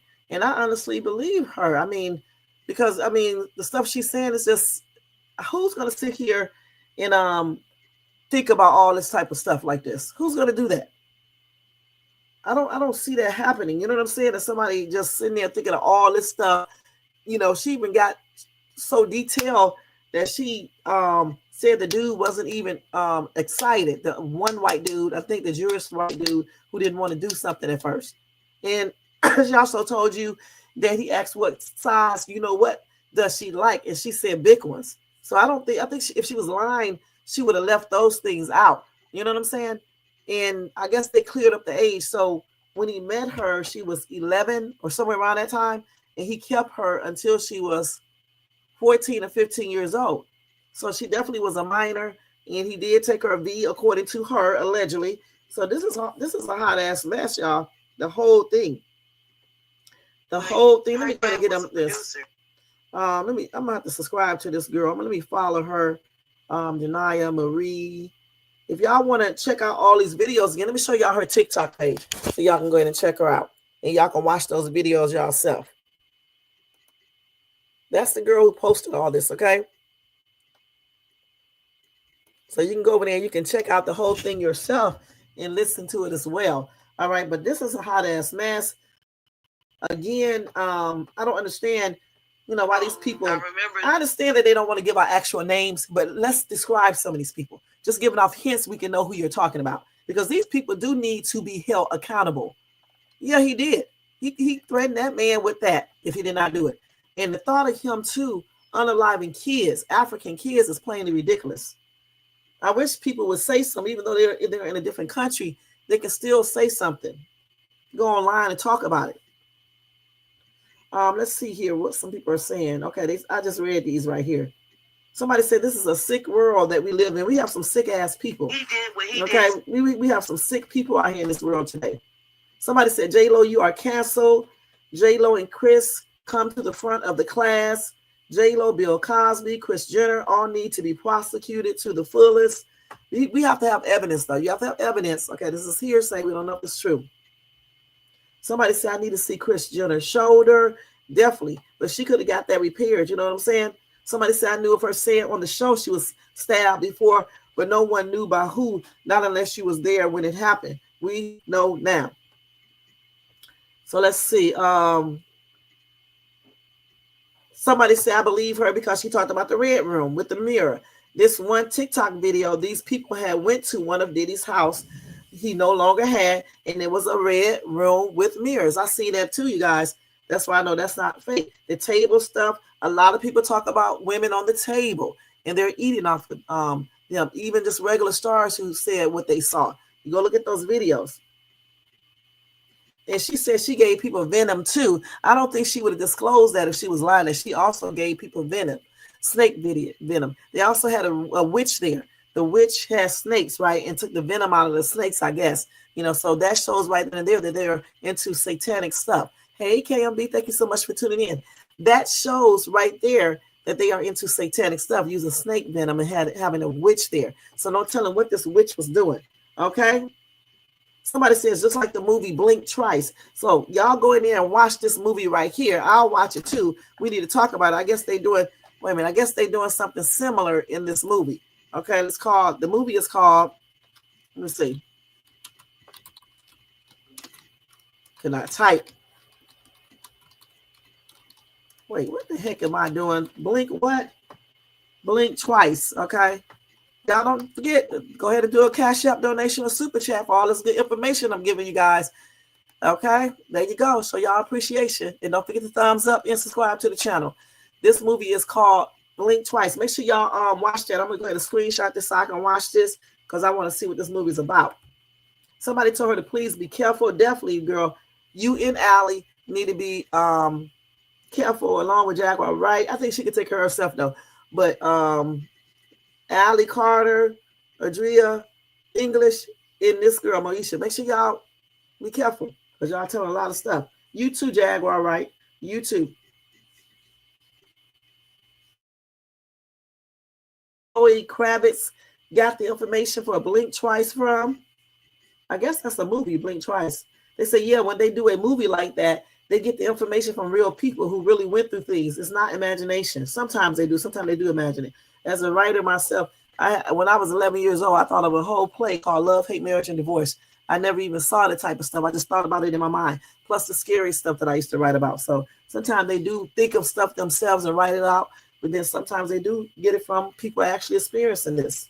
So they said that movie is on Prime. If you have Prime, I got Prime. So if you got Prime, Prime, go to Prime, check out the movie Blink Twice, all right? And then when I do the next live, tell me what you think about it, all right? Somebody said the snake venom sounds like Blink Twice movie. I pray she gets justice for everything she went through. Traumatizing. They said Kris Jenner was also always close with Diddy. That's how she got introduced to Corey Gamble. So a lot of people talking about that movie Blink Twice, okay? Somebody said this might have happened to the lady who created the movie. So we're going to watch that movie and we're going to see what it's about. Okay, we definitely are. We're going to watch that. And they still talking about Kris getting stabbed. Like I said before, she talked about being stabbed. I don't know how she got stabbed. And I hope these are lies. But I don't know, guys. It sounded very, very, very, very suspicious. And her and Allie are telling basically similar stories. Just the age thing was a little bit misconstrued. But it doesn't matter. Because whether you're 16, 11, 10, 9, 8, 7, 12, 13, you're still a minor. In New York, let's see what the legal age of consent is. I don't know if it's 16 or 17 or 18. Let's see. But I think it's 16 or somewhere around that time. What is the legal age of consent for SCX in New York? It's 17. Okay, 17. So right there. Okay, we're going to cut that off. So right there, we already see if he did anything, if they did anything, they already committed, a crime right there. The legal age of consent is 17. There, I think here in California is 18, if I'm not mistaken. Let me check to see, just in case some of y'all live out here. What is the legal age of consent out here in Cali? It's 18, like 18. I just said, 18 years old, okay? Point blank. Hey, Teron, thank you so much for tuning in. Y'all got the call for her. Okay, let me get some water. But this is a hot-ass mess, y'all. They need to definitely make everyone who was involved in all of this stuff, not just Diddy. All of these people need to be prosecuted. Okay, they need to be incarcerated. Okay, you up here sticking bottles and glasses and your hand, your other areas of your body into little bitty kids. And then if they actually unalive some kids, because where are these kids that were in the cages? That is straight up, you know what? Okay, so they need to definitely be looking into this to see, you know what I'm saying? Because, this don't sound like it's all made up. What about all the different rooms in that place, his mansion, that could possibly be areas where people were held in cages? It's a hot ass mess, y'all. It's a hot ass mess. Woo! That was a trip, y'all. I'm not gonna lie. That was a trip. Now, anyway, excuse me, y'all. Shine recalls spitting in Diddy's face. He claims he was paid $50,000 for a prison bid. Okay, that's what Shine said, y'all. That's what Shine said. And I should have titled this other one, Misha interview. All right. But anyway, so Shine, the one who went to prison, because of that situation with Diddy, he said he took the fall for Diddy. And he said that Diddy gave him $50,000 as a reward for serving a long prison sentence. It should have been $5 million, okay? He recalled a moment when he spat in Sean's face, okay? So y'all know that Shine was convicted of first-degree assault and sentenced to 10 years in prison, while Diddy, facing charges for the same incident, was acquitted. All right. So on the 18th of November, Shine told the host of the Breakfast Club about a time during his incarceration when he was visited by Diddy in New York City's Rikers Island jail. Shine said he came to see me once and I tried to spit in his face. I didn't even know he was coming to see me. They just brought me down in the lawyer's office. Now, Shine also talked about what happened when he visited Diddy in 2012, 3 years after his release from prison, and how he was anticipating the trip would come with a major payday. He said he got out in 2009. There wasn't an attempt at hooking back up again until 2012, when he said he went to Paris to meet Diddy. He said, I was still in a place of, he owes me his life. He's a billionaire. If it wasn't for me, he would not have been a billionaire. He said, if I would have cooperated with the district attorney, he would have went to jail. And heaven knows what would have happened to his career. So that's worth at least a couple $1 million out of the billion that you are worth. But Shine continued. Things didn't work out that way. He said he probably gave me like 50 racks, $50,000. And I'm like, you can't be serious. That's 10 years, 50 racks. All right. So this is on the Breakfast Club, okay? He also did another interview on Stephen A. Smith's show. He also denied the long-standing rumor he was paid off to take the fall in the nightclub shooting case. He said, people say, oh, Diddy gave you millions to go to jail. Nothing. Okay? He said that Diddy gave him $50,000 after he got out of jail. Diddy should have gave him $10 million, $1 million for each year that he was in jail, and we probably wouldn't even be hearing from Shine. The thing about it is this right here. If people know that people did something for you like this, not saying that he did because we don't know for sure, but if he did, or you know that you did something to people, you should pay them very well so they would never talk ever and have them sign stuff and everything else. You should pay them every very well. He should have given this dude $1 million for every year that he sat in prison. $10 million, point blank. Let's see what some of these commenters are saying. 50 bands for a 10-year sentence for a millionaire. F, no, B-I-T-C-H. Turn yourself in. Shine could have made more money as a free man in them 10 years. I'm just saying. Stephanie said, if he doesn't get his lying ass somewhere and sit down, sir, you know they, what? I'm just going to read it like she got it. Okay. Sir, you know they once a gun charge is discharged in a shooting, there will be gunpowder on folks' hands and clothes. Anyway, Tony B. Easy said the lady that got shot was in the face, even said it was Puff. Stephanie came back and said if she saw him shoot her in the face, my question is how and why did the prosecutor lose the case? Why didn't the victim file a civil suit against Sean? Tom B. Easy said she did sue him and they settled in 2011. Her name is Natanya Rubin. If you want to go read up more about it. All right. Nola said he accepted the $50,000 and did the time silent.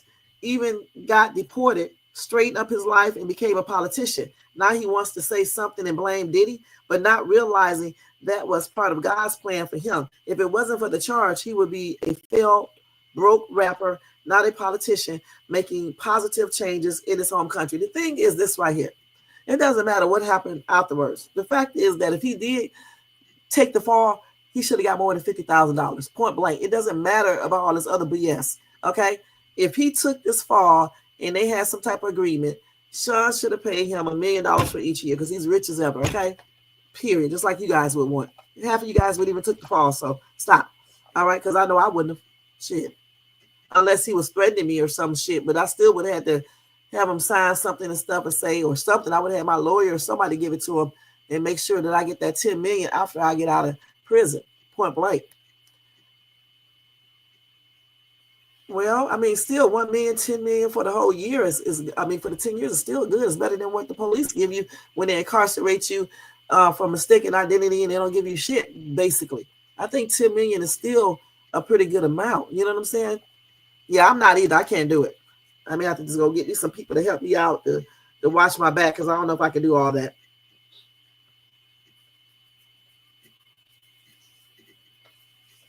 So anyway, somebody said I have to laugh at some of these comments. I thought street life called for not snitching, shaking my daggone head. I knew dudes that did time for others for nothing, but they probably was broke as hell. So you're talking about a billionaire, okay, or almost a billionaire, or whatever the case is. Okay, that's a different situation, different everything. You know, it's a different game for them. You know what I'm saying? So yeah, I think he should have gave him at least $10 million, not 50,000, if this is all true.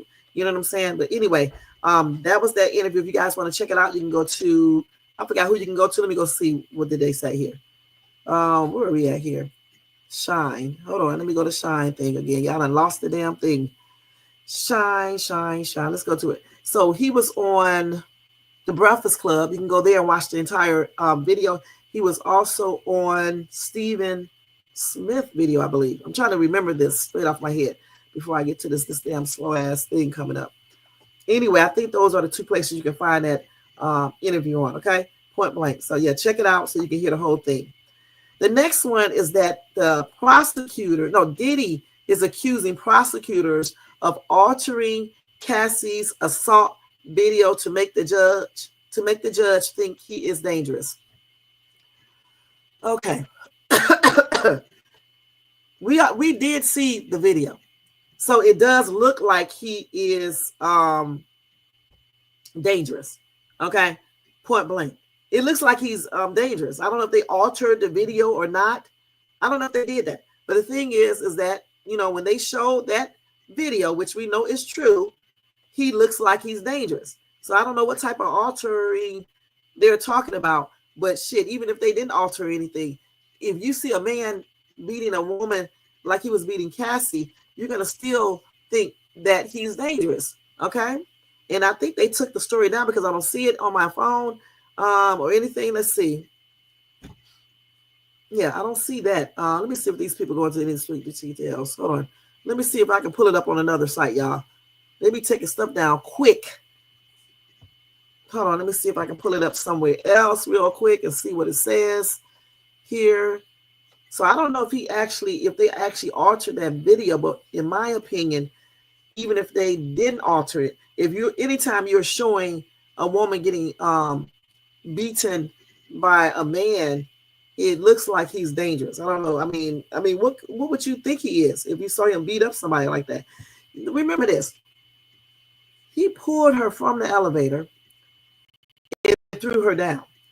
Okay? And then he stomped her. He kicked her. Okay, so that alone looks like he's dangerous. Damn, the decision is next week for the bail hearing. Okay, guys. Anyway, we're going to look at that in a minute. So anyway, here. So they found new documents accusing, this damn ad came up, accusing prosecutors of mischaracterizing and concealing critical facts, including allegedly editing the sequence of events from the March 2016 surveillance video. So they could have done that. I don't know if they did or not, put it in different orders to make him look like he was doing all this other stuff. Now, Diddy did say, his lawyer did say Cassie hit him first. I don't know. That's what they said. But for me, even if she did hit him first with a phone or a hand, it still does not warrant him to go and do what he did. You know what I'm saying? Point blank. I just don't agree with this. He could have called the police on her, had her arrested, in my opinion. He could have did so many things. He could have just really ignored it because she was leaving. Let me show y'all that video again. Let's see what y'all got to say about that, because I'm telling you, he didn't have to react like this even if she did hit him.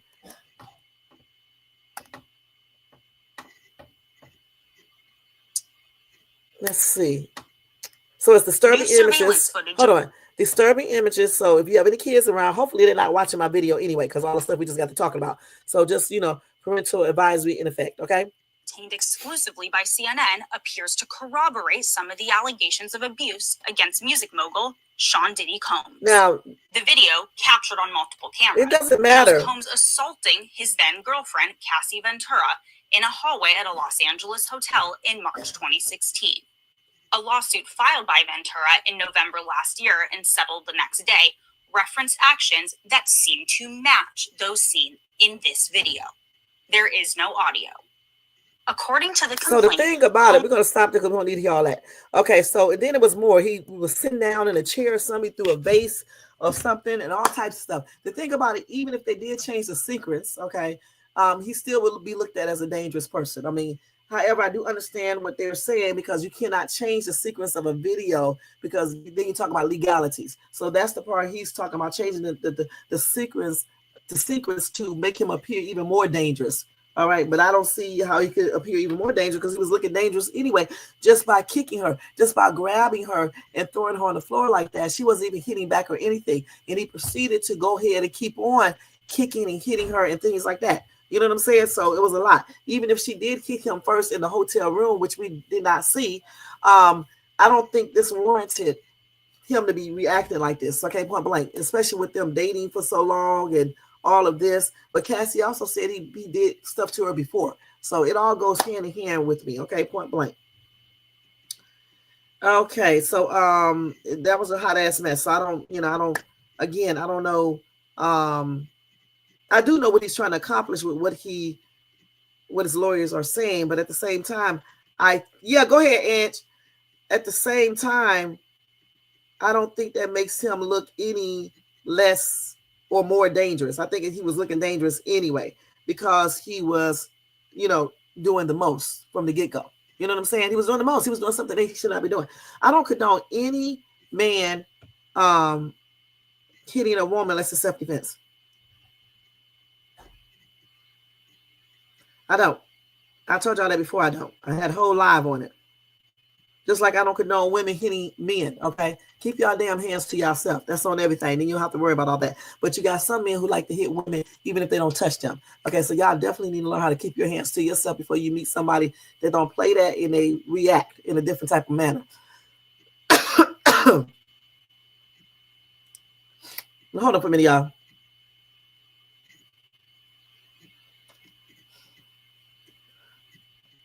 Okay, let me go ahead. She probably already left. Going them. They be taking my car and don't even be asking. Okay, what was I at? Okay, so we just talked about I forget what I was saying.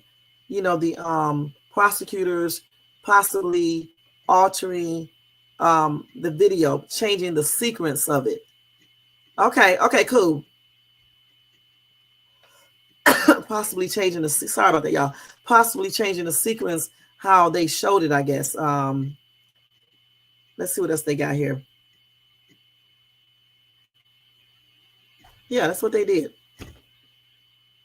Diddy said he did not drag Cassie down the hallway or throw a vase at her. Instead, he claims he only threw the contents of the vase in her direction. Okay, so I guess he's saying the way they put it up there, it made it look like he threw it at her. But when I saw the video, it didn't look like he threw it. It looked like he threw it at the wall. Okay, I don't know. And he said he did not drag Cassie down the hallway. So what do you call that? It looked like he was dragging her. We just saw the video. Did it look like he was dragging her? Maybe I'm tripping.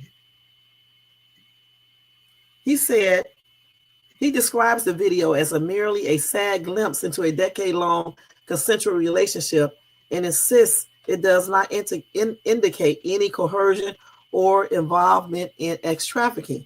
And like I said, we don't know about all that because we don't know if these people are all lying or they're making up stuff or what, or they're mixing truth with reality. We don't know this. All right. Now, Diddy's main claim is that prosecutors are attempting to portray him as a more dangerous than he really is in order to persuade the judge to keep him in custody until his trial. Again, forget all this other stuff everybody else is saying because we don't have proof of that yet. But looking at the actual video, that video by itself shows people that he is capable of being dangerous. Point blank. Anytime a man fights a woman like that, beats a woman, it wasn't even a fight, he just beat her. It shows that, okay? She wasn't hitting him back. She was in a fetal position, like a defensive position and everything. So I don't know. I mean, if they did change the sequence to make him look even more dangerous, then that's not right, okay? But at the same time, it's not right to be beating a woman like that either, okay? And he did.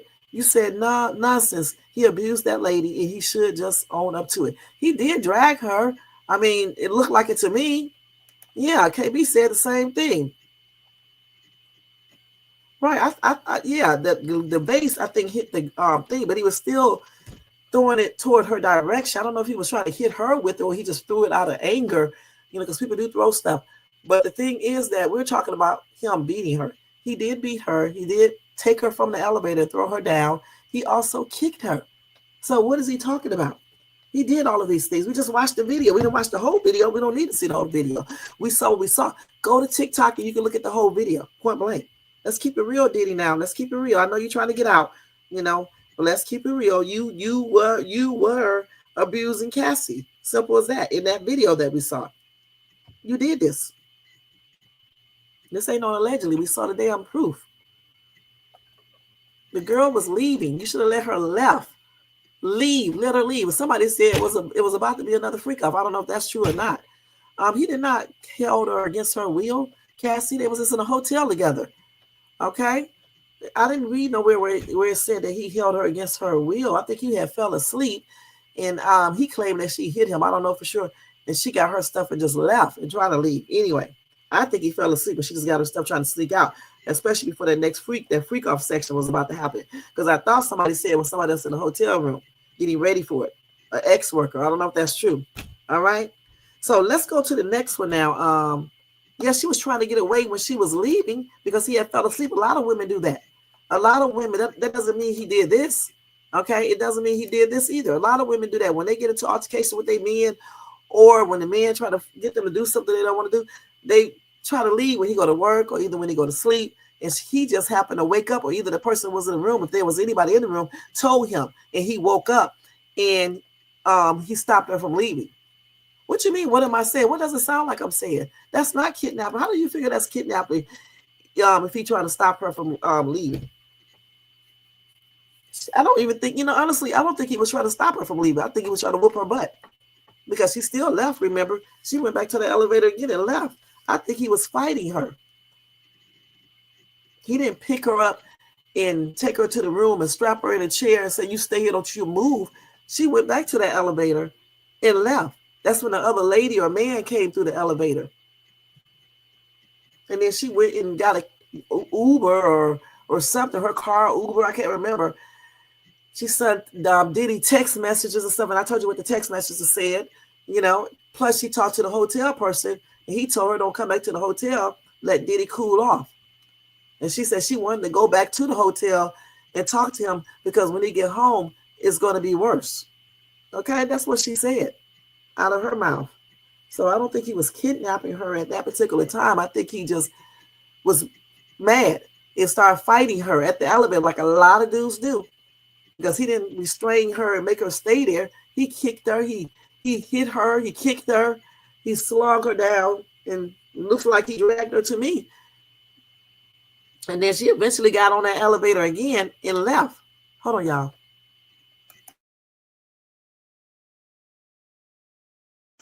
That's what she eventually did. And so she was able to leave.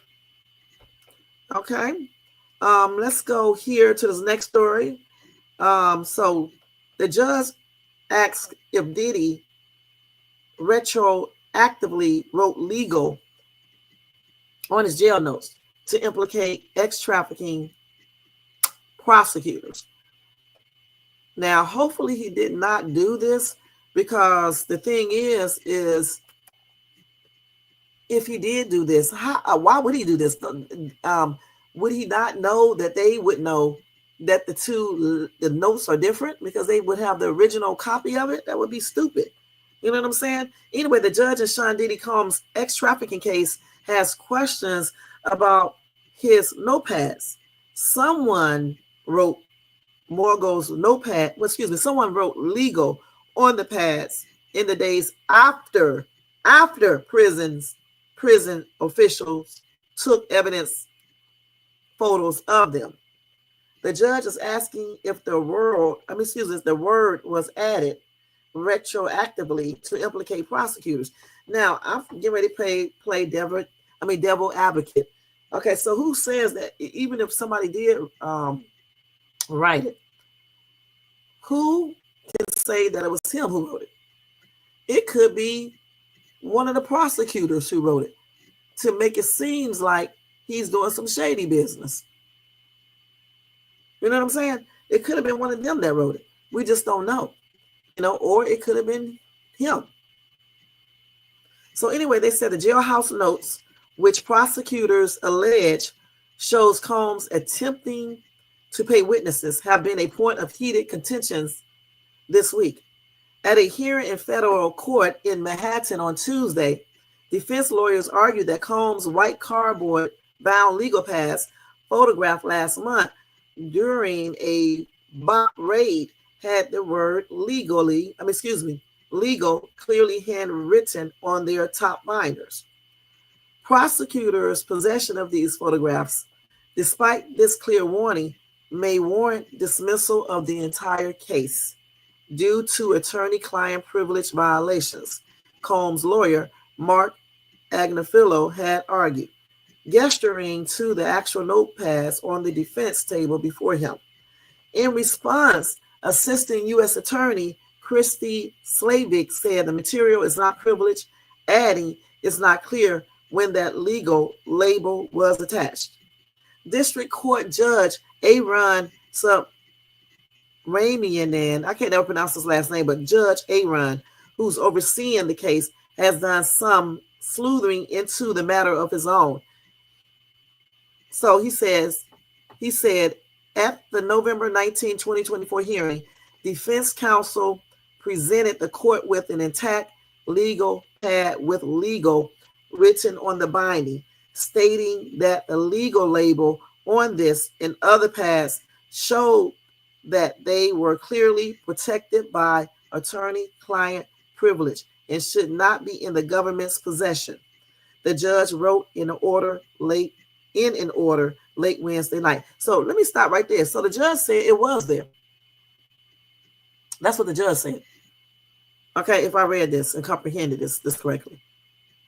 He said with the word legal on it, that clearly protected by the attorney-client privilege, and it should not be in the government's hands, period. The court notes that the sealed exhibit in the government's brief at DKT 72-1 includes photographs of 2 intact legal pads taken at the time of the BOP raid. There is no writing on the binding of either pad, the judge wrote when they took it.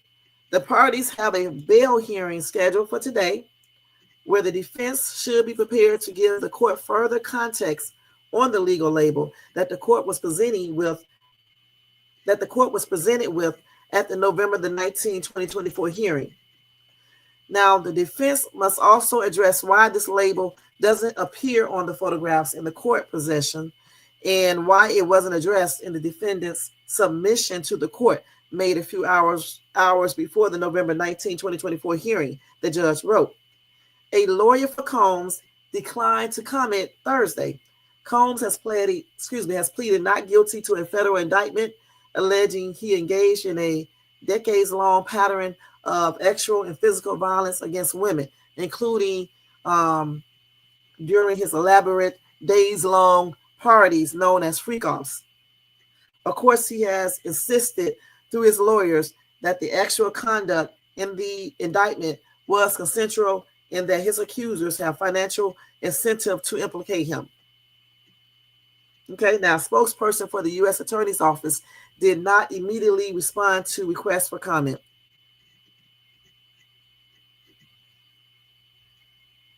So they said on Tuesday, Slavik said Combs' jailhouse notes are evidence in an ongoing grand jury investigation into potential obstruction of justice charges.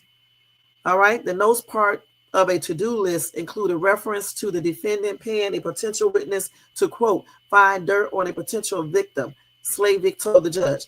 The notes also include Combs' alleged plan for following up with a paralegal to determine if a witness was paid off or not, she said.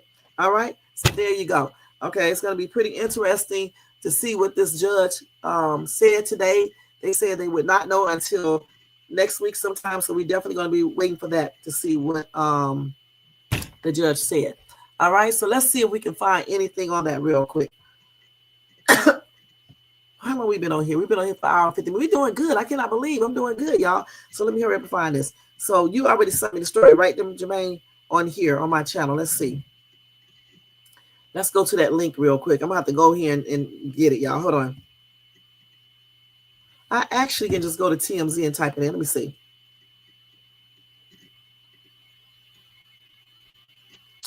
Hold on, y'all. Hold on for 1 second. Okay, let's go ahead and put this music back on. I didn't even realize it was still off. I forgot. So let's see here. So here it is right here. Let's talk about this real quick so we can get it right now. Okay, so Diddy fighting to get out of jail. Of course, the decision is coming next week, like I just said. He's fighting to get out of jail on a $50 million bond as he awaits trial on ex-trafficking and racketeering charges. They said, though he will have to spend at least one more weekend in jail, okay? So he appeared in court Friday without shackles again. You know, his lawyer said that they didn't want him to have shackles on because it basically paints even more tripped out image to his potential jurors, you know, making them think that he's really guilty. He's really what they are saying he is, okay? So anyway, they said this is the fourth time Diddy is trying to get out on bail after being denied 3 other times. However, the judge just adjourned court for the day, and a decision on bail will be rendered next week. So this is not the days. Okay, let's go ahead and go up. So this is what he proposed. Hold on, y'all. I already got it, Jermaine. Thank you, hon. So Diddy's proposed bail package includes this: $50 million with his Miami Beach mansions as a collateral, plus house arrest, around-the-clock security, and no contact with alleged victims or witnesses. However, during the hearing, the judge told Diddy that because the location has a dock, the location would not work, even if there is no boat there. They also discussed other potential home detention options, such as his 3-bedroom apartment in New York City.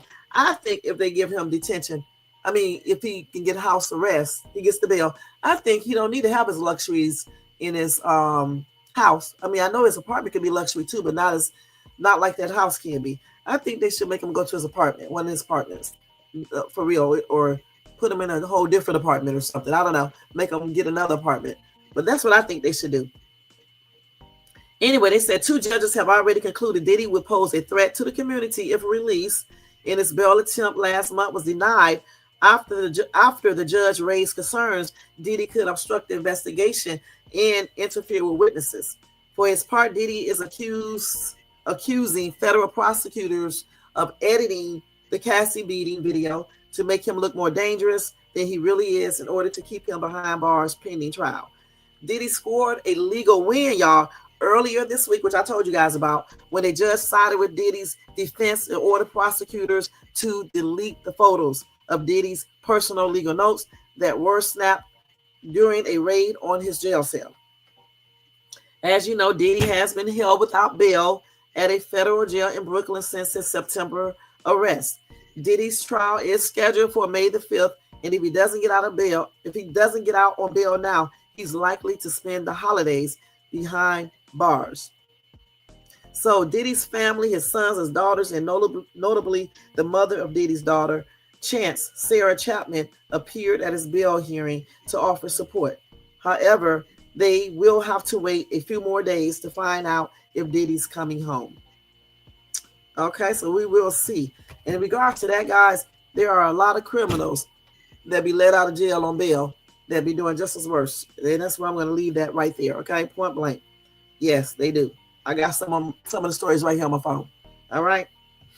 That's the trip. Let's see here. So we will see sometime next week. He also blew kisses at family in court where he was asking the judge, can he be out again? So he blew kisses to them and all that. Let's see, what else did they say about him?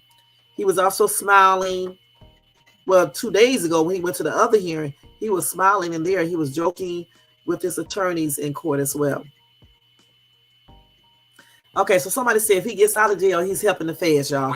Point blank. And we're not gonna look at no YouTube videos, but they said that if Sean Diddy Combs gets bail, he is helping the feds, and this is according to an ex-mob enforcer. Okay, so I don't know how true that is. I don't know if he's helping the feds or what. I don't know. If he gets out, he gets out. Let's see what else we got. So with the Diddy stuff, guys, I think that's it for right now. With the Diddy stuff, I gave y'all a bunch of daggone information. Didn't tell you about the RayJ thing. Let me tell you real quick. RayJ says most celebs who party with Diddy never even heard of a freak off. RayJ is crazy, okay? A lot of people, they may call it what is it called? ORGY or something like that. How do you spell that word? I think that's right.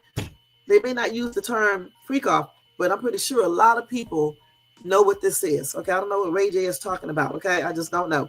Let's see. So he was on a show. Let's see. He said that many Hollywood elites who attended Diddy's infamous events never even heard the term freak off. He also appeared to cast doubt on other allegations from the investigation, specifically speaking on reports that Diddy had laced baby oil going around at the parties. All right, this is so he's in my opinion, he's speaking another tune now. I don't know, maybe somebody got to him or scared him. I don't know for sure. He's just speaking something totally different. I'm not gonna play this one. I guess I could. Let's see how long it is. Do you still believe that Just we're going to see a listen to lot of bold-faced names get pulled into this because of their knowledge or their participation in what Diddy is accused of? I think that there might have been times where people have partied with a certain team of people, and it might have been a freak-off at that party, right? But I can guarantee you, most of the celebrities that's went to Diddy's parties never even heard of a freak-off. So freak-offs in the beginning sounded really interesting, and entertaining, I would say. But in this space now, when you look back, where were the freak-offs? Everybody that's super legitimate, that's an A-list celebrity or whatever they say, from my knowledge and just me knowing, I've never seen a freak-off. What does that really mean? What? Is this 50-50? Are we creating a new narrative for something that's not there? Where was it really dope in the baby oil? I mean, what are we doing? Okay, so that's what RayJ says, y'all. He said, "What are we doing?" He thinks they're basically lying and things like that. But I don't know about that. I think people do know what a freak off is, whether they call it the old word or what other word they want to use. I think they do know. Denzel said you want to leave half an hour early before the devil comes out. What was Denzel talking about? I think they do. Okay, I think they know what a freak off is. Now, he should have just said everybody who went to his parties did not attend a freak off. Okay, point blank, just leave it at that. Okay, what makes him to know it for everything that happens with Diddy? I mean, was he there? Was he at the freak offs himself or what?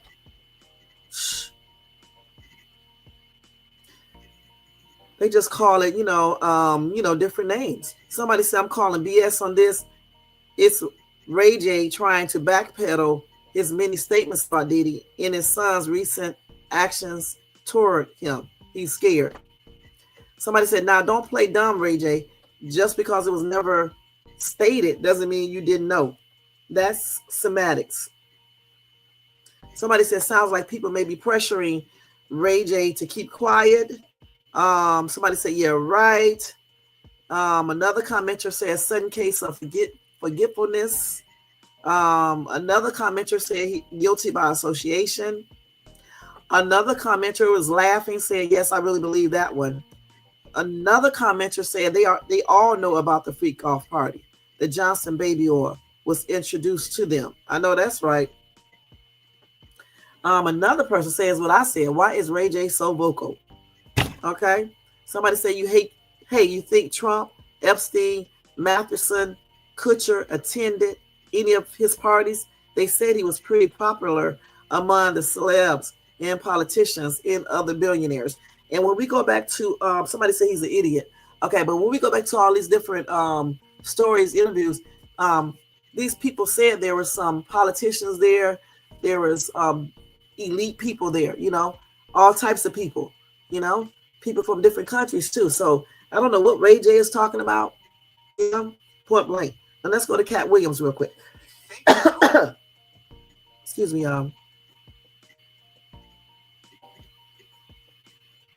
let's go to Katt Williams. So Katt seems like he's saying something a little bit different. Let's see. Hold on. We got 2 hours. We got about another 15 minutes. Let me hurry up. Katt Williams. Let's go to Katt Williams real quick, y'all. Hold on. Let me find it. I got to find Katt. Okay, here it is right here. So Katt Williams said he has one reason for attending Diddy's freak-off party, and after calling him a demon, okay? So Katt Williams says that he will only go to one of Sean Diddy's Combs freak-off parties just to spy.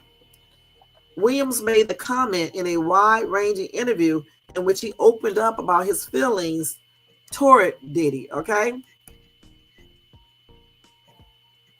Let's see here. So earlier this year, Williams told listeners on Club Shay Shay, stay the F away from Diddy's parties because they were not safe. He also called Diddy a demon and said he thinks the music mogul is energy that should not be allowed to exist freely. So I don't know why he said all of that, okay? Let's see. I don't know why he said all that. Let me go ahead and see. So he just basically, I don't know what Katt Williams be talking about, okay? He also accused Diddy of being responsible, allegedly, for Tupac's unaliving. And then he justified his claims that he can never be the establishment by stating, I'm anti-establishment, so I can never be the establishment. That's what he said. So let's see.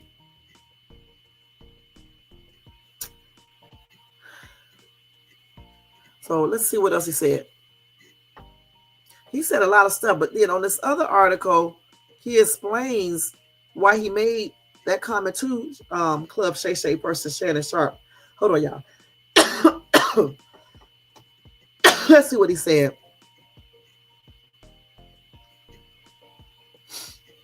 Let's see here. So he goes into some stuff on Shannon Sharp's interview, saying that he turned down hefty business deals to avoid the apparent extra demands that he says would have come with it. Okay. Hey, Young Riz, thank you so much for tuning in. I'm glad you're doing good, hon. Let's see. He said, so when I was a young man. So during his sit down with GQ, Williams was asked about how Diddy ended up on the list. He said, so when I was a young man, Tupac was his favorite artist. I love Tupac, and I felt like we were kindred spirits. Okay? He said, so if I hear you responsible for knocking my nigga off, I don't give a F what job I end up being in. I don't care how things go. If I can get a way to get you, that's what I'm all about. Okay, so then he continued his comments. Williams shared that he just did not like Diddy walking around scot-free. Then Williams added some strong words about the 55-year-old. He said, cause you a demon, and I know demons are powerful, but I know why they are powerful. It's cold spiritual warfare going on out here in the real world. And part of my job is to not lose focus on that. Let's see what else he said. Okay, let's see. Well, let's see what else he said. Let's see what else he said. Hold on, y'all. He actually he didn't say anything much more. He said it's a lot of other stuff he could have said about these people, but he decided to hold his tongue. This is crazy. Yeah. So let's see. Let's make sure I covered everything with this.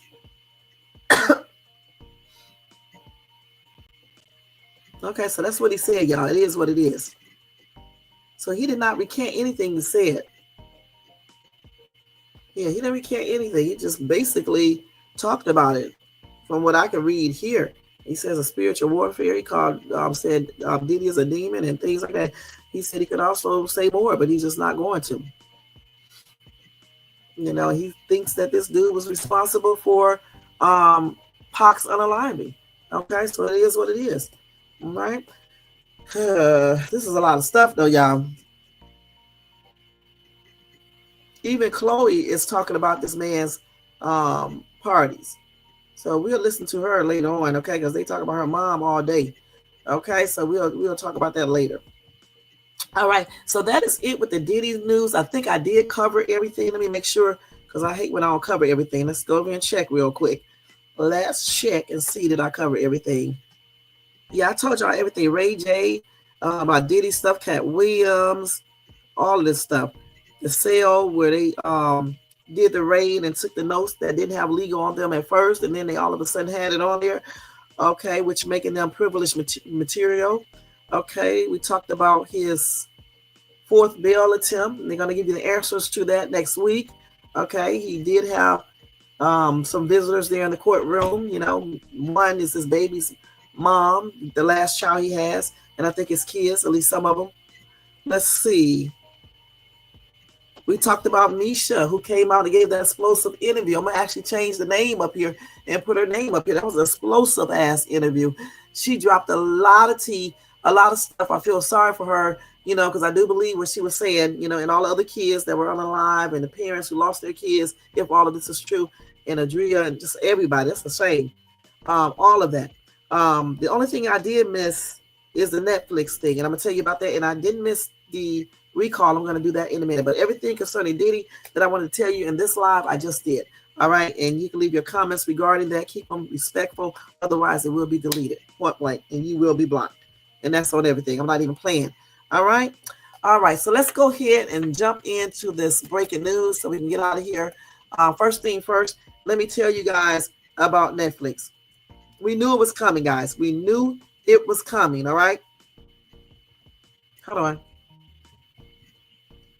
Netflix. Here it is. It's hit. Netflix is hit with a $50 million class action lawsuit, y'all. And y'all know what it's about, that fight. A Florida man has filed a class action lawsuit against Netflix over the poor streaming quality that affected millions during the widely viewed boxing match between Tyson and Paul. Okay, now ours went out one time and that was it. It stayed on the rest of the time.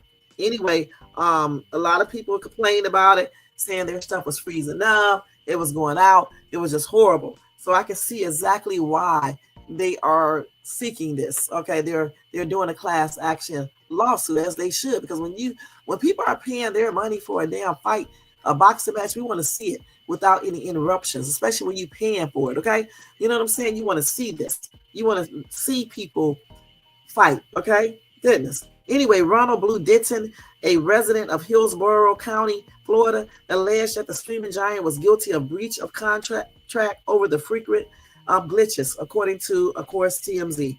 The class action lawsuit filed in Florida state court is seeking damages of at least $50 million.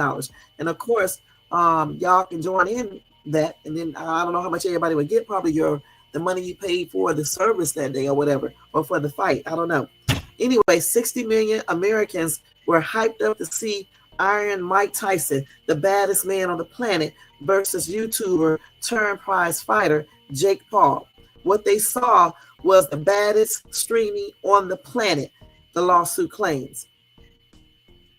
It was alleged that many viewers missed portions of the fight due to the interruptions. Now, Netflix customers experienced massive streaming issues and should have known better because it happened before. They were woefully ill prepared, according to the lawsuit. Citing over 100,000 people complaining online, the lawsuit claimed that boxing fans, along with the average Americans, wanted to see a legend in what most likely will be his last fight, were faced with legendary problems, including no access, streaming glitches, and buffering issues. Now, during the bout, many viewers took to social media to express their frustrations with streaming and buffering problems before and during the fight. According to a website, Down Detector, nearly 85,000 viewers logged problems with outages of streaming leading up to the fight. All right. So it was a 8 2-minute round as opposed to the normal 3-minute rounds, the minutes 10 to 12 rounds for most pro fights. Okay. Of course, Jake Paul won the fight by unanimous decision. Netflix said on Saturday that the bout was watched by a worldwide audience of 60 million and peaked at 65 million concurrent streams. Okay. It said nearly 50 million households were tuned in for the co-main event between Katie Taylor and Amanda Serrano, in which Taylor kept her undisputed super lightweight championship with another disputed decision. All right. So Netflix did say it would provide additional viewership information, including total viewers this coming week.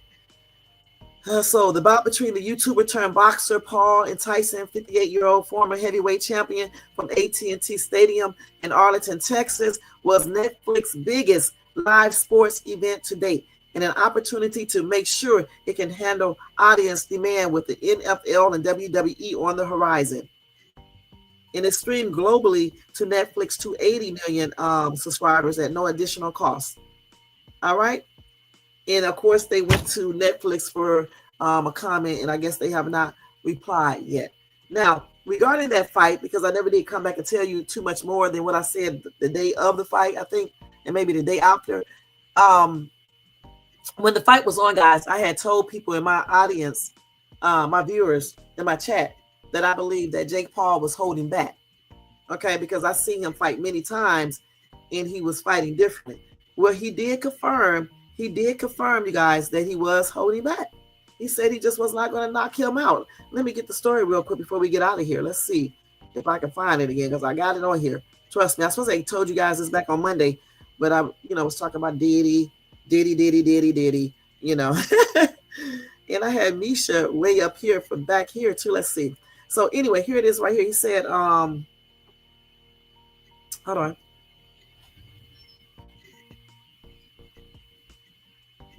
Let me hurry up. This damn internet, T-Mobile, no, they are so slow. Let's see here. He said he did not want to hurt Tyson. He didn't want to hurt someone that didn't need to be hurt. All right, that's what he said. And I said that day, and y'all thought I was tripping when I said that. Okay, I said me watching Jake Paul many times fight, I felt like he wasn't fighting, giving his all. Okay, I just felt like he wasn't. That's good. And this is good too, KMB. That's what everybody should have did. They should have just went and got a refund. But somebody gonna always try to get more money. But anyway, like I said, I felt like he wasn't giving his all. I mean, and I was right, okay? They said despite a whole lot of pre-fight trash talk and an altercation at the weigh-ins where Tyson slapped Paul against the face, the 27-year-old social influence turned boxer wasn't trying to harm Mike Tyson. Now, it said that it's not to say that Paul did not want to finish the fight, but as the bout moved into the later rounds, he couldn't help but realize that Tyson shifted into survival mode. This shit comes up in the wrong times. Let me see if I can close this out. I don't know why they pop up ads in the middle of you reading something. I don't know why they do that stupid stuff. Hold on. Yeah, he said that Tyson shifted into the survival mode and he just couldn't force himself to go for the knockout, which you can clearly see that. Let me do this. Which you can clearly see that in that fight, because even though I was talking to you guys, I was in there watching. Okay.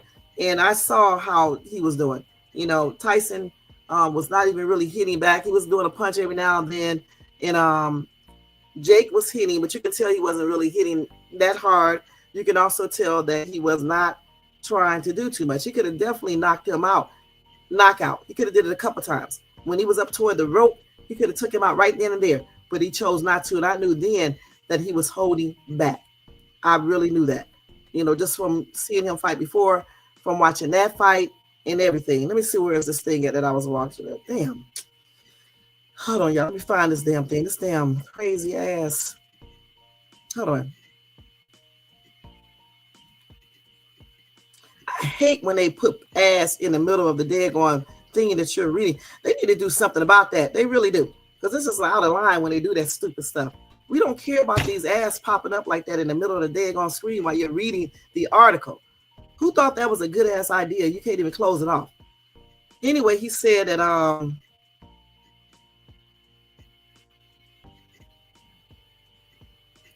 he said when Tyson first worked out, y'all, he did walk out. He walked out like he was gonna be doing all this and stuff. He was right into it. And then in my opinion, after the first round is when he started showing, you know, that he looked like he was kind of tired, not really into it. You know, he said that he had an ulcer or something. I don't know. He said he almost was unalive before the fight or something. I don't know what happened because I didn't read it. And he just slowed down, you guys. He just started slowing down, like around the second or maybe the third or fourth round. He started slowing down. In my opinion, he started slowing down after in the second round, if I'm not mistaken. They say here after the first couple of rounds. They say he also seemed to be favoring his knee, which was wrapped up with a brace throughout the fight. They said by the time the fight was into the 7th and 8th rounds, Paul was still largely fresh enough to dish out some damage, but he didn't necessarily want to create a lasting image of putting down somebody he held such a high regards to. He said, so he carried him a little bit. There was a point where I was just like, he's not really engaging back, and I don't know if he's tired or whatever. I could tell his age was showing a little bit, you know, and he said, I just have so much respect for him. And that violence war thing between us, after he slapped me, I wanted to be aggressive and take him down and knock him out and all that stuff. But that kind of went away as the rounds went on. Okay.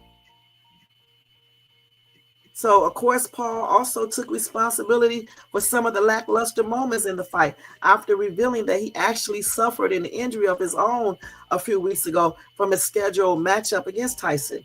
Paul suffered a sprained ankle with a torn ligament during his training camp that left him on crutches for several days.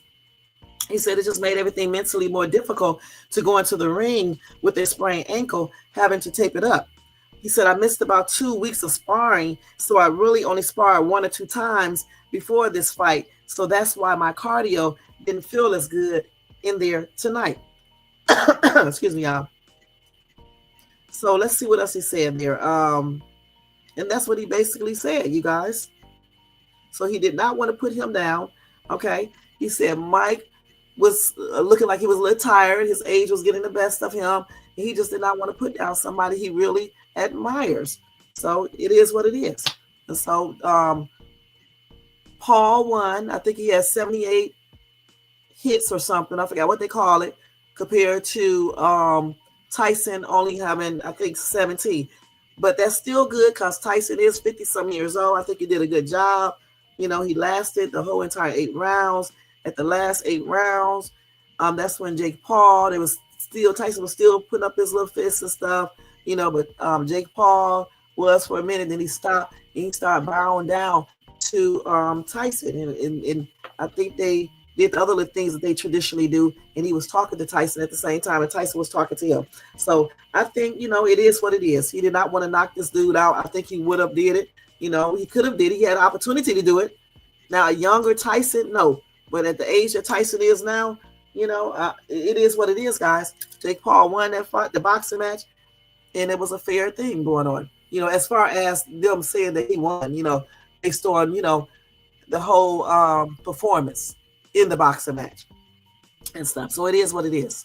He definitely showed class, and he definitely did the right thing.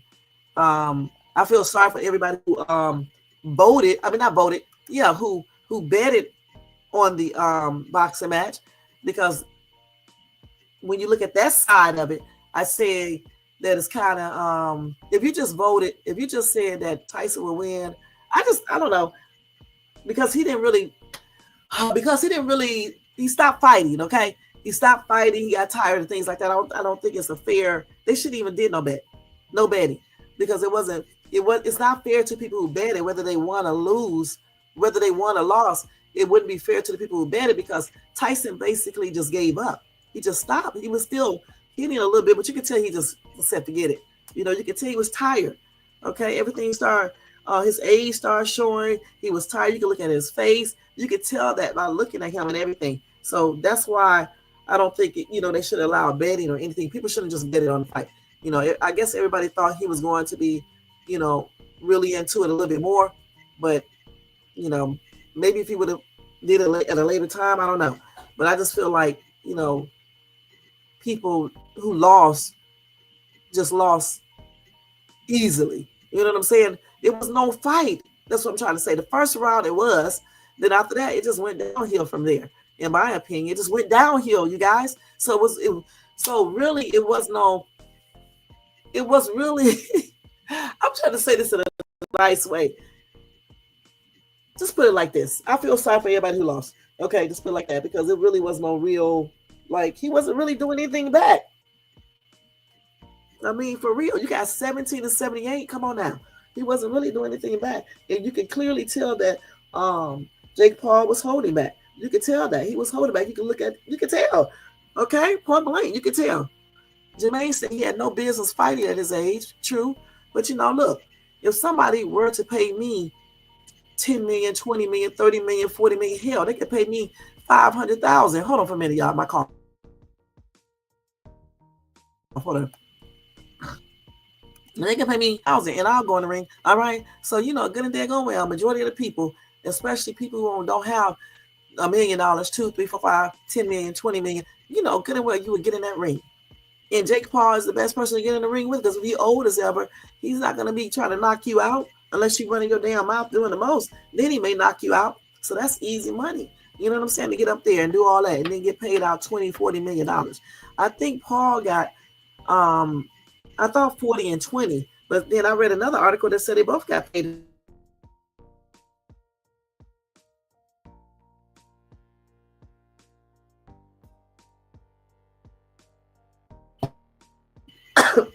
So according to $20 million. According to Fortune, according to Forbes, Paul, 27, was one of the highest paid athletes in 2022. I didn't ask them that. Let me see. $45 million. Meanwhile, neither Tyson no. I want to know how much they earn. Hold on, let me look at this. I don't know all that. Let's see.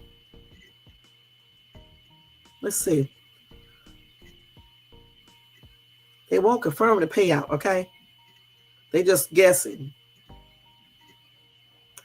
We will say that Paul was one of the highest paid athletes in 2022. He made an estimate of estimated 45 million. So let me just tell y'all right now. They said neither Tyson nor fight promoters have disclosed what his payday would be. Through some industry expert have put it around 20 million, and they said that Paul got about 40 or 45 million. So they don't know for sure. All right. So there you go. I don't know for sure either. So it's probably a lot more than what we make it. And I would have got in that damn ring for 500,000. Okay. It's really like 2 million. I would have got in that ring and got beat up and stuff. He didn't even really get beat up because he touched him sometimes, but Tyson took those hits, man. He didn't make him look all bloody and things like that. I mean, it was actually, it was actually peaceful to some degree. I mean, it wasn't like some other fights where you see people have bloody eyes and black eyes and all types of stuff. I think he got off pretty good. I mean, he may have had a couple of bruises on his face. Jake Paul may have, but not like you normally see. Not like you normally see and stuff. I can't show the fight thing on my channel. I wanted to, but you can't. I don't think you can. You may can, but I'm not even going to do it today because y'all just have to go and look at their pictures and stuff. But yeah, so it is what it is, y'all. That's what the reason why Jake Paul was taking it easy. You know, he likes Tyson as his idol. He feel like Tyson was too old in the first place, and he just wasn't gonna knock him out, point blank. And I don't blame him, because they would have talked about him for the longest. It probably would have made a dent in his career. I think he would be looked at in a better way by doing what he did at that fight. You know, the bowing down, all of that, the not knocking Tyson out. I think he would be. I think he made the right choice. Okay. I know you didn't, KMB. He said he needed the money, huh? Yeah, shit. Anybody would need $20 million. Anybody would need that. Now, he wasn't going to get hurt really bad, because are y'all crazy? Jake Paul already knew he wasn't going to do all that. Y'all, if I could really talk like I really want to on my channel, come on now. Jake Paul know he was not really going to hurt this man, and Tyson knew that too. You said for $50 in a Snickers bar. Okay, and you know what, Jermaine, I still want my money for knocking you out. I'm going to put you under with something else, though, since I can't really fight a dude. I'm going to put you under with something else, honey, all right? And I can do it for, like, you know, maybe $3,500, okay? I'm so crazy. I'll do it for $3,500, okay? Because you got a lot of mouth. You be talking all the time. You be calling me buzzard. You be saying a lot, Jermaine. You really do. You gave me this code and stuff through the phone. You know what I'm saying? So, you know, it is what it is. I just do it, for $3,500. I'll knock your ass out with something. All right? Okay, so here we go. They got all the news up about his thing being halted. All right, so this was a good live tonight, y'all. Today. I'm so used to saying tonight. I'm saying tonight. I'll be back later on to do the Effery Friday. Man, I'm sick of talking about Diddy, y'all, now. Okay, y'all listen. We got to talk about something else, too. Now, we can talk a little bit about Diddy tonight, but I definitely got to tell y'all all this fuckery news I got. Point blank, it's a lot of it. Let me just tell y'all a little bit. I'm not going to tell you about it. I'll just tell you the titles. So, tonight, I'm going to tell you about Khloe Kardashian recalling Diddy's wild parties, okay? I'm going to tell y'all about some property man. Well, I already told you about that. I'm not going to tell you again. But I made the property manager details shocking conditions of Diddy's mansion, okay? I'm going to tell you about a singer who is terrified of Diddy, all right? I'll tell you that Diddy news tonight, for real, for real. Okay, then I'm going to tell y'all about this Mexican cartel leader who was posing and being fake in living in Riverside County out here, okay? Or living in Riverside. I don't live in Riverside, though, but, he lives in Riverside. At least he did before he got arrested. All right? And then a woman married a man she didn't know he was HIV positive in GAY. I'm going to tell you that fuckery, okay? Let's see what else. Some other fuckery I got for y'all tonight. Ellen DeGeneres leaving. That's some fuckery. All right? She's probably running. No, I'm just joking. She just left. Okay, let's see. I'm going to tell y'all some fuckery dealing with Trump, and I don't care if y'all get mad, all right? And that's on everything. I'm going to tell you some fuckery about this crazy school bus driver who dumps 40 kids on the roadside after making threats, bragging about his GUNs and things like that, okay? I'm going to tell you about that. Also, I'm going to tell you some fuckery about Matt Gaetz, okay, how he withdraws from consideration to be Trump's attorney general, okay? Oh, wait. I'm going to lead the live tonight with this straight-up fuckery about P. Diddy's jealous groupies making the rapper's bed in prison, okay? And doing other things, okay? I'm going to tell you guys about that. Let me put this at the front, because I definitely forgot about this, y'all. That's some straight-up fuckery, for real, okay? They doing the most, all right? And, sorry, y'all, but it's called. Ooh, I'm going to tell you about this fuckery right here. How this angry wife gets husband to stab and disembowel a pizza worker over, guess what, y'all? A botched order, an order that's being wrong. And then the final fuckery I'm gonna tell you is about Trick Daddy, what he should said about the Diddy's parties, okay? And before we leave, let me go ahead and tell you the recall, okay? First thing first, hold on. Let me check this real quick, y'all. Now, I think I did this already. We're not going to go over the same stuff again, okay? We talked about this before already. Damn. Okay, let me give you guys this recall right here. Hold on. I'm going to tell you this other thing that I didn't tell you guys about. I got to tell you guys about this too because I forgot to tell you. Actually, let me give you this real quick. Hold on, let me find it. Because I got to tell you guys about this. You should know this. Hold on. Let me find it real quick. Just be patient. Let's see. I hope I still got the stuff. Okay, we did the cancer thing. Let me see. Allie Carter. This damn cold, y'all. Trump shit. Let's see. It's something about I pretty much read it already. I can actually tell you. I just don't like quoting medical stuff unless I'm looking right at it. Let me tell you two things, just in case you come into contact with it. This is medical shit, okay? Real quick. Because I want y'all to know these things just in case something happened, okay?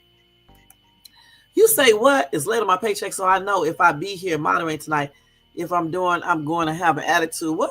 Boy, you better wait until my ass start making some money. So far, I only made $45 here on YouTube, okay? $45 damn dollars. When I start making some money and people start viewing this channel a little bit more, then I will pay your stank butt, okay, Jermaine? I will pay you a token of appreciation. You know what I'm saying? Every month, okay? It's gonna be one little sum, and don't be going all crazy thinking it's gonna be a whole lot of money. It depends on what I make. All right, point blank. But I tell you what, if I say I'm gonna pay you something, it will happen, okay? I won't be like other people who be telling people they're going to pay them and be late paying them or don't pay them. You know what I'm saying? You said you have to do a replay because you're keeping your grandsons for 2 weeks. Oh, that's cute. Oh, your grandson for 2 weeks. He's 1 year old, huh? Baby. That's sweet. No, not like only way you would get paid like $5,000 if I'm making $25,000. Okay, we know Shay's Tube is not making that. You're gonna have to have millions and millions and millions of views on each video to make that. Okay, I know some YouTubers running around here telling you guys they're making all this money, but let me tell y'all straight up, you got to really be having some views to make some money on YouTube. That's why I'll be telling y'all to go ahead and do those donations, because YouTube give you, I forgot how much, but I'm telling you guys, I only made $40-some so far. By the time the 9th come around, when the pay thing ends, it ends on the 9th. Then you get paid between the 21st and the 25th or 26th or 27th of the month. By that time, I will meet the $100 threshold. I don't know how much over that I will make, but it's you have to really have a lot of views on YouTube to really get paid, and that's on everything. That's no lie. Okay, and over here, I'm gonna tell y'all the truth. When I get my first check, I'm gonna tell you guys how many views I got, and I'm gonna tell you how much that check is, and I'm gonna show y'all. I'm gonna do that, all right? Because I want y'all to know the real shit. I'm not gonna play around and joke. Now, granted, the ads and stuff plays pretty good, so watch those ads. And when people make donations and stuff, super chats, that's pretty good. They do take a percentage out of that though. But if you send a Cash App, a lot of people do add that up to their salary as well, because you don't get no fees except what Cash App takes out of it. But YouTube takes out a big portion out of the super chat. If you donate $5, the person, the content creator, gets about $2 or something, either $3 or something like that. If you do a membership, like mine is $4.99, I would get like, I think 2 something or 3 something of that. So that's what they do, okay? And off the pay, I forgot how much they get off of that, you know. But so far, I just made $40-some, so it is what it is. So let me go over these real quick so we can get out of here, okay? First, I'm gonna tell you about this, and then the other thing I'll give it to you tonight, and then I'm gonna tell you the recall, and that's gonna be it, okay? So anyway, this is about having a heart attack, recognizing the symptoms of a heart attack. Y'all got to lower your voice. So some of the symptoms are, let me change this because you tripping. Okay, but I'm still going to give you a token of appreciation like always. It may just be a little bit, but it'll be something. You know what I'm saying? Not when I get this check though, because this check ain't shit. When I make more money, for real. Now I may do a little gift card or something, but you know, something like that to show appreciation. It is always good to do, you know, a token of appreciation to people who help you. Y'all, I'll be talking real fast, so excuse my bloopers. I'm rushing. You can always tell. All right, so here we go with the breaking news. This is about a heart attack, y'all. The symptoms of that. All right. So one is chest pain or discomfort, you know, like a feeling of pressure, squeezing, or fullness in the chest. Then pain in other areas of the body, like in the arms, the back, the neck, the jaw, or the stomach. Then shortness of breath. Even without chest pain, you may experience difficult breathing. Also, breaking out in a cold sweat for no apparent reason. All right, nausea or lightheadedness. Okay, some people feel nauseated or dizzy.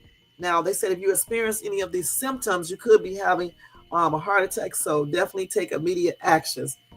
Man, I cannot stop this coughing. It's not the coughing; it's something in my throat.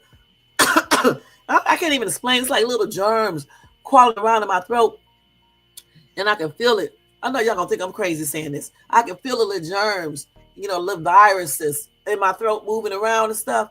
And it's like, I don't know, it does something to my throat, and I have to cough. I know y'all think I'm crazy, but yeah, for real, that's what I be feeling. That's why I do that. Yeah. So anyway, if you are alone and you are having a heart attack, this is very important. So listen, let me speak right.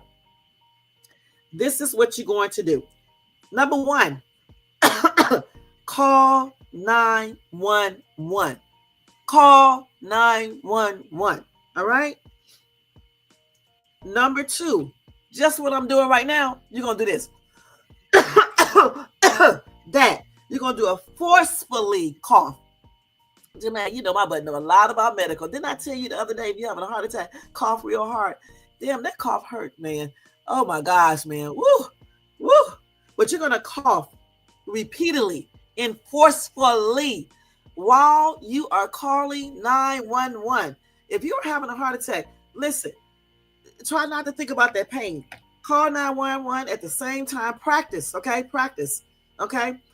And cough at the same time, okay? The cough CPR techniques is what that is called, okay? They say cough forcefully. It can help you keep consciousness and alert until the professional help comes. So you're going to take a deep breath, inhale deeply to get as much oxygen as you can. And then after each deep breath like this, and then you're going to cough. You're going to do a deep breath, cough, deep breath, cough, deep breath, cough, deep breath, cough. They say repeat this every 2 seconds. They say you should do a deep, prolonged cough. Take a deep breath, cough. 2 seconds later, deep breath, cough. 2 seconds later, deep breath, cough. 2 seconds later, a deep breath, cough. So the theory behind this technique, y'all, is that forcefully coughing helps maintain blood circulation and keeps oxygen flowing to the brain and other vital organs. The deep breathing provides oxygen, while the coughing itself, y'all, guess what it does? It squeezes the heart and help it to pump blood. They said this could stabilize your heart rhythm, keeping you conscious until help arrives.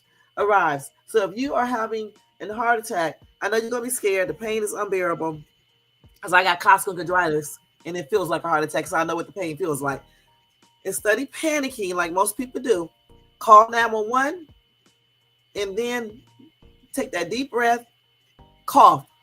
2 seconds, deep breath, cough. 2 seconds, deep breath, cough. 2 seconds, deep breath, cough. Keep on doing that until the EMS arrives. I don't give a damn how bad it hurts. Keep on doing that. Some people say you can even take the 4 Bayer aspirins.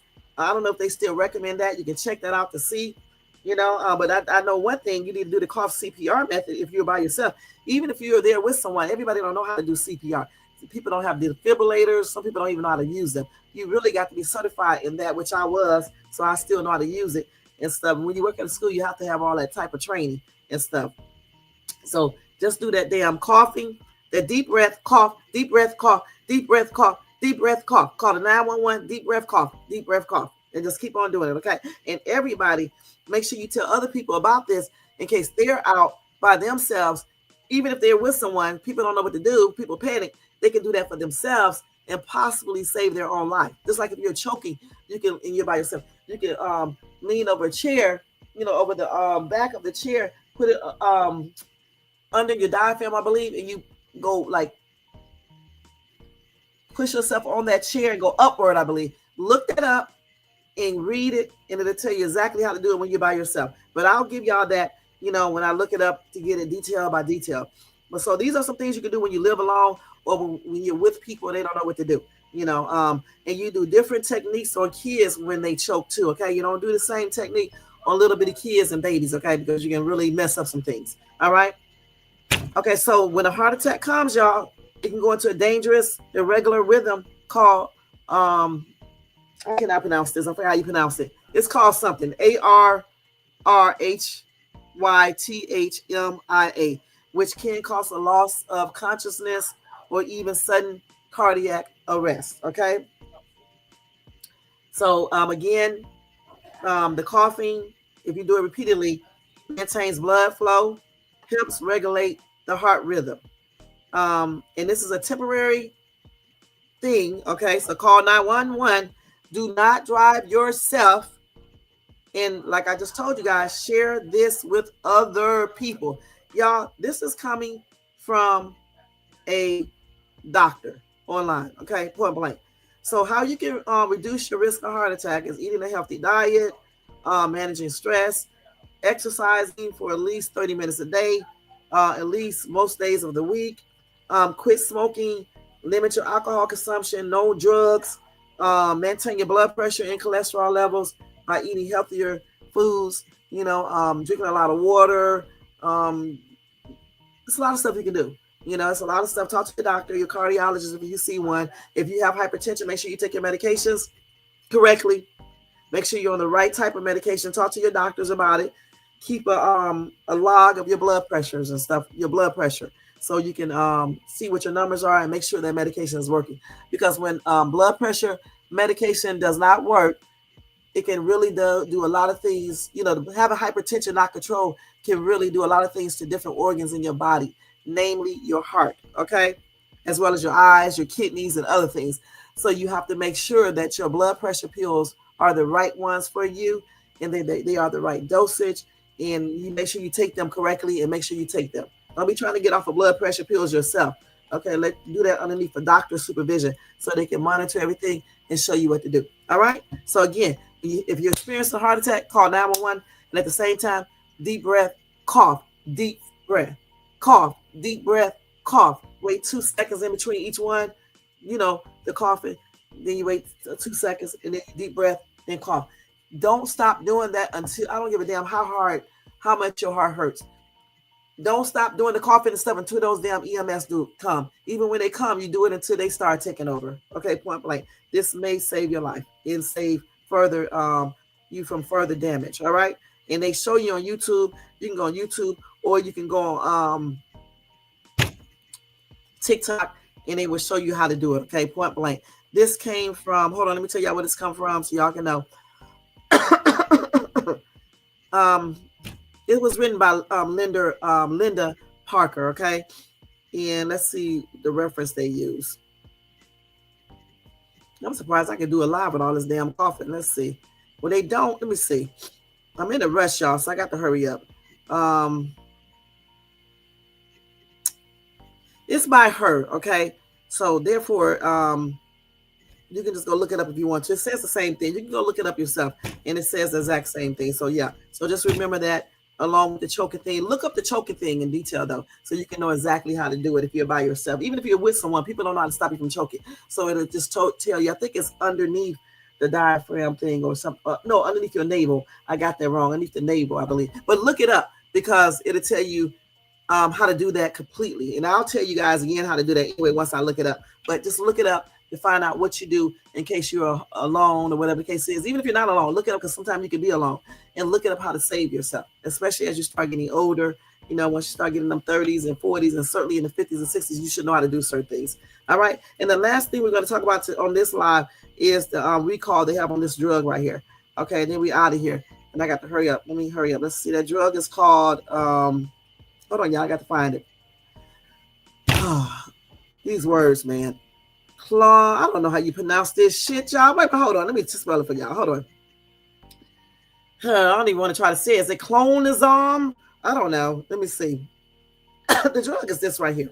And it's not no clonazone because I don't even know what I just said. But anyway, this is the drug right here, y'all. Okay, I'm just going to put it in all caps so y'all can see it, because Shay don't know what she be talking about, especially when she be rushing. It's clonazepam. I'm thinking it says clonazepam, huh?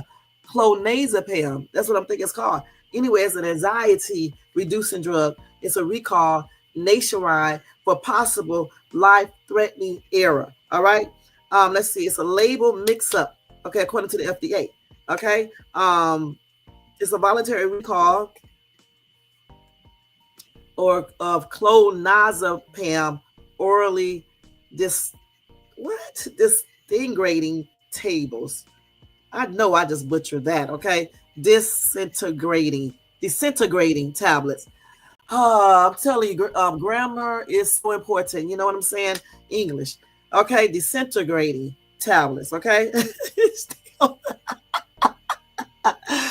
Shut your mouth, Jermaine. Shut your mouth. Okay, so anyway, they said that it was mislabeled with the incorrect strength in National Drug Code. They say it was made by a third-party packager. So children and adults who take this could face life-threatening side effects. All right, so if you have this medication, this is what it looks like right here. I'm going to put it up on the screen so y'all can see. Since Shay be saying stuff the wrong way at times. But I think I said that right. Clonazepam or clonazepam. I think it's Pam though. This is what it is. Disintegrating tablets.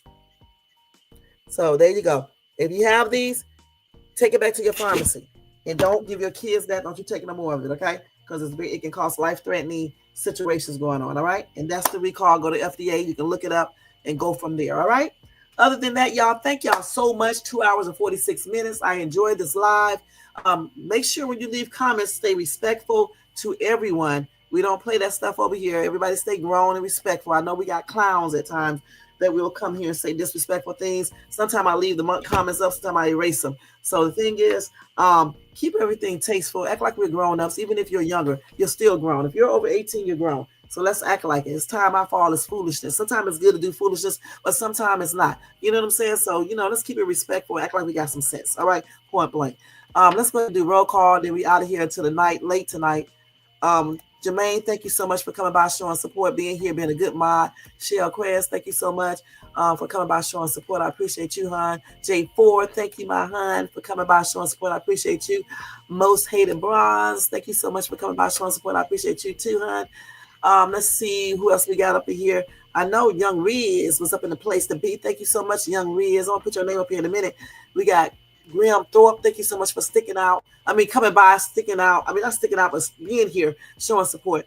Thanks, John K. I don't know why you wasn't getting my notification, but YouTube does that. But I've been here. Thank you for stopping by, hon. D Shep, thank you for coming by, showing support. I appreciate you, and I will contact you back on IG. Nightbot always doing his job. Tony Bands, thank you for being here always as well. I appreciate you. KMB, thank you so much for being able to come by. Usually I'll be on so late and I know you be asleep. But thank you for watching all my replays and showing support. I appreciate you. And have fun with your grandson. Teron, thank you so much for coming by, stopping by. I appreciate you, hon. Let's see what else we got up in here. I think I covered everybody. If I missed anybody, I'm sorry. Here's Young Riz. Again, thank you, hon. A mind is definitely a terrible thing to waste. You got that right. Oh, you said yours was terrible. Your Netflix, okay. But a mind is a terrible thing to waste, okay. Let's see. So this is the Buzzard News Network, you guys. Okay, and if you have any complaints about the Buzzard News Network, you can contact this dude right here, okay. And thank you guys so much for watching the Buzzard News Network. See you all tonight. Okay, make sure y'all come back. Also, guys, don't forget, if you enjoyed this long-ass video today, don't forget to subscribe to this channel. You're doing good when you subscribe to Shay's Tube, okay? Because Shay's Tube is telling y'all some real shit. You know what I'm saying? And wait till I start doing my giveaways. Also, thumbs up if you enjoy this content. Don't forget to do that. The more you thumbs up, the more they put it in the algorithm. Don't forget to hit that bell notification so you can be notified of any upcoming videos, and share and leave a comment. Man, I can talk really fast, y'all. Y'all just don't know. All right. And Shay's Tube, I'm back, y'all. Okay. And don't forget, if you want to show additional support to the channel, you can do that by doing a super chat. All right. Super chat. Or you can do this right. The other thing, which is Cash App at $Shades Tube. Okay. or you can join the membership for $4.99. And eventually I'm going to change the badges up and all that when I get a chance, maybe this weekend. And when I figure out how to do it, because I don't even know how to do it and stuff. And we'll have different badges. I'll highlight people. I don't even know how you do all this stuff. I'm trying to figure out how you make this damn thing scroll down when I'm doing my live. I can't even figure out how you do it. I'll figure it all out this weekend, though, because there won't be no lives unless something major happens. Okay?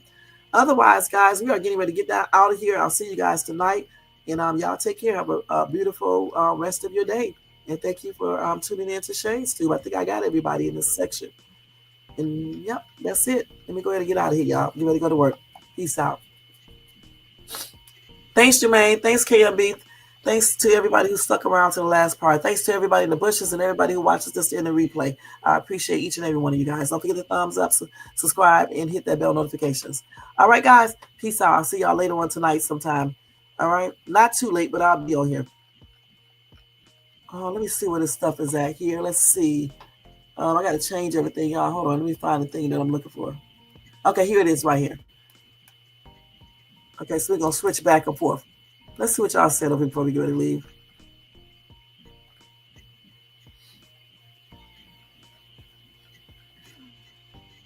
All right, there you go. So it was just this telling them to subscribe to the channel. That's it. Thank you, Nightbot. All right, y'all, let's get out of here. Peace out, y'all.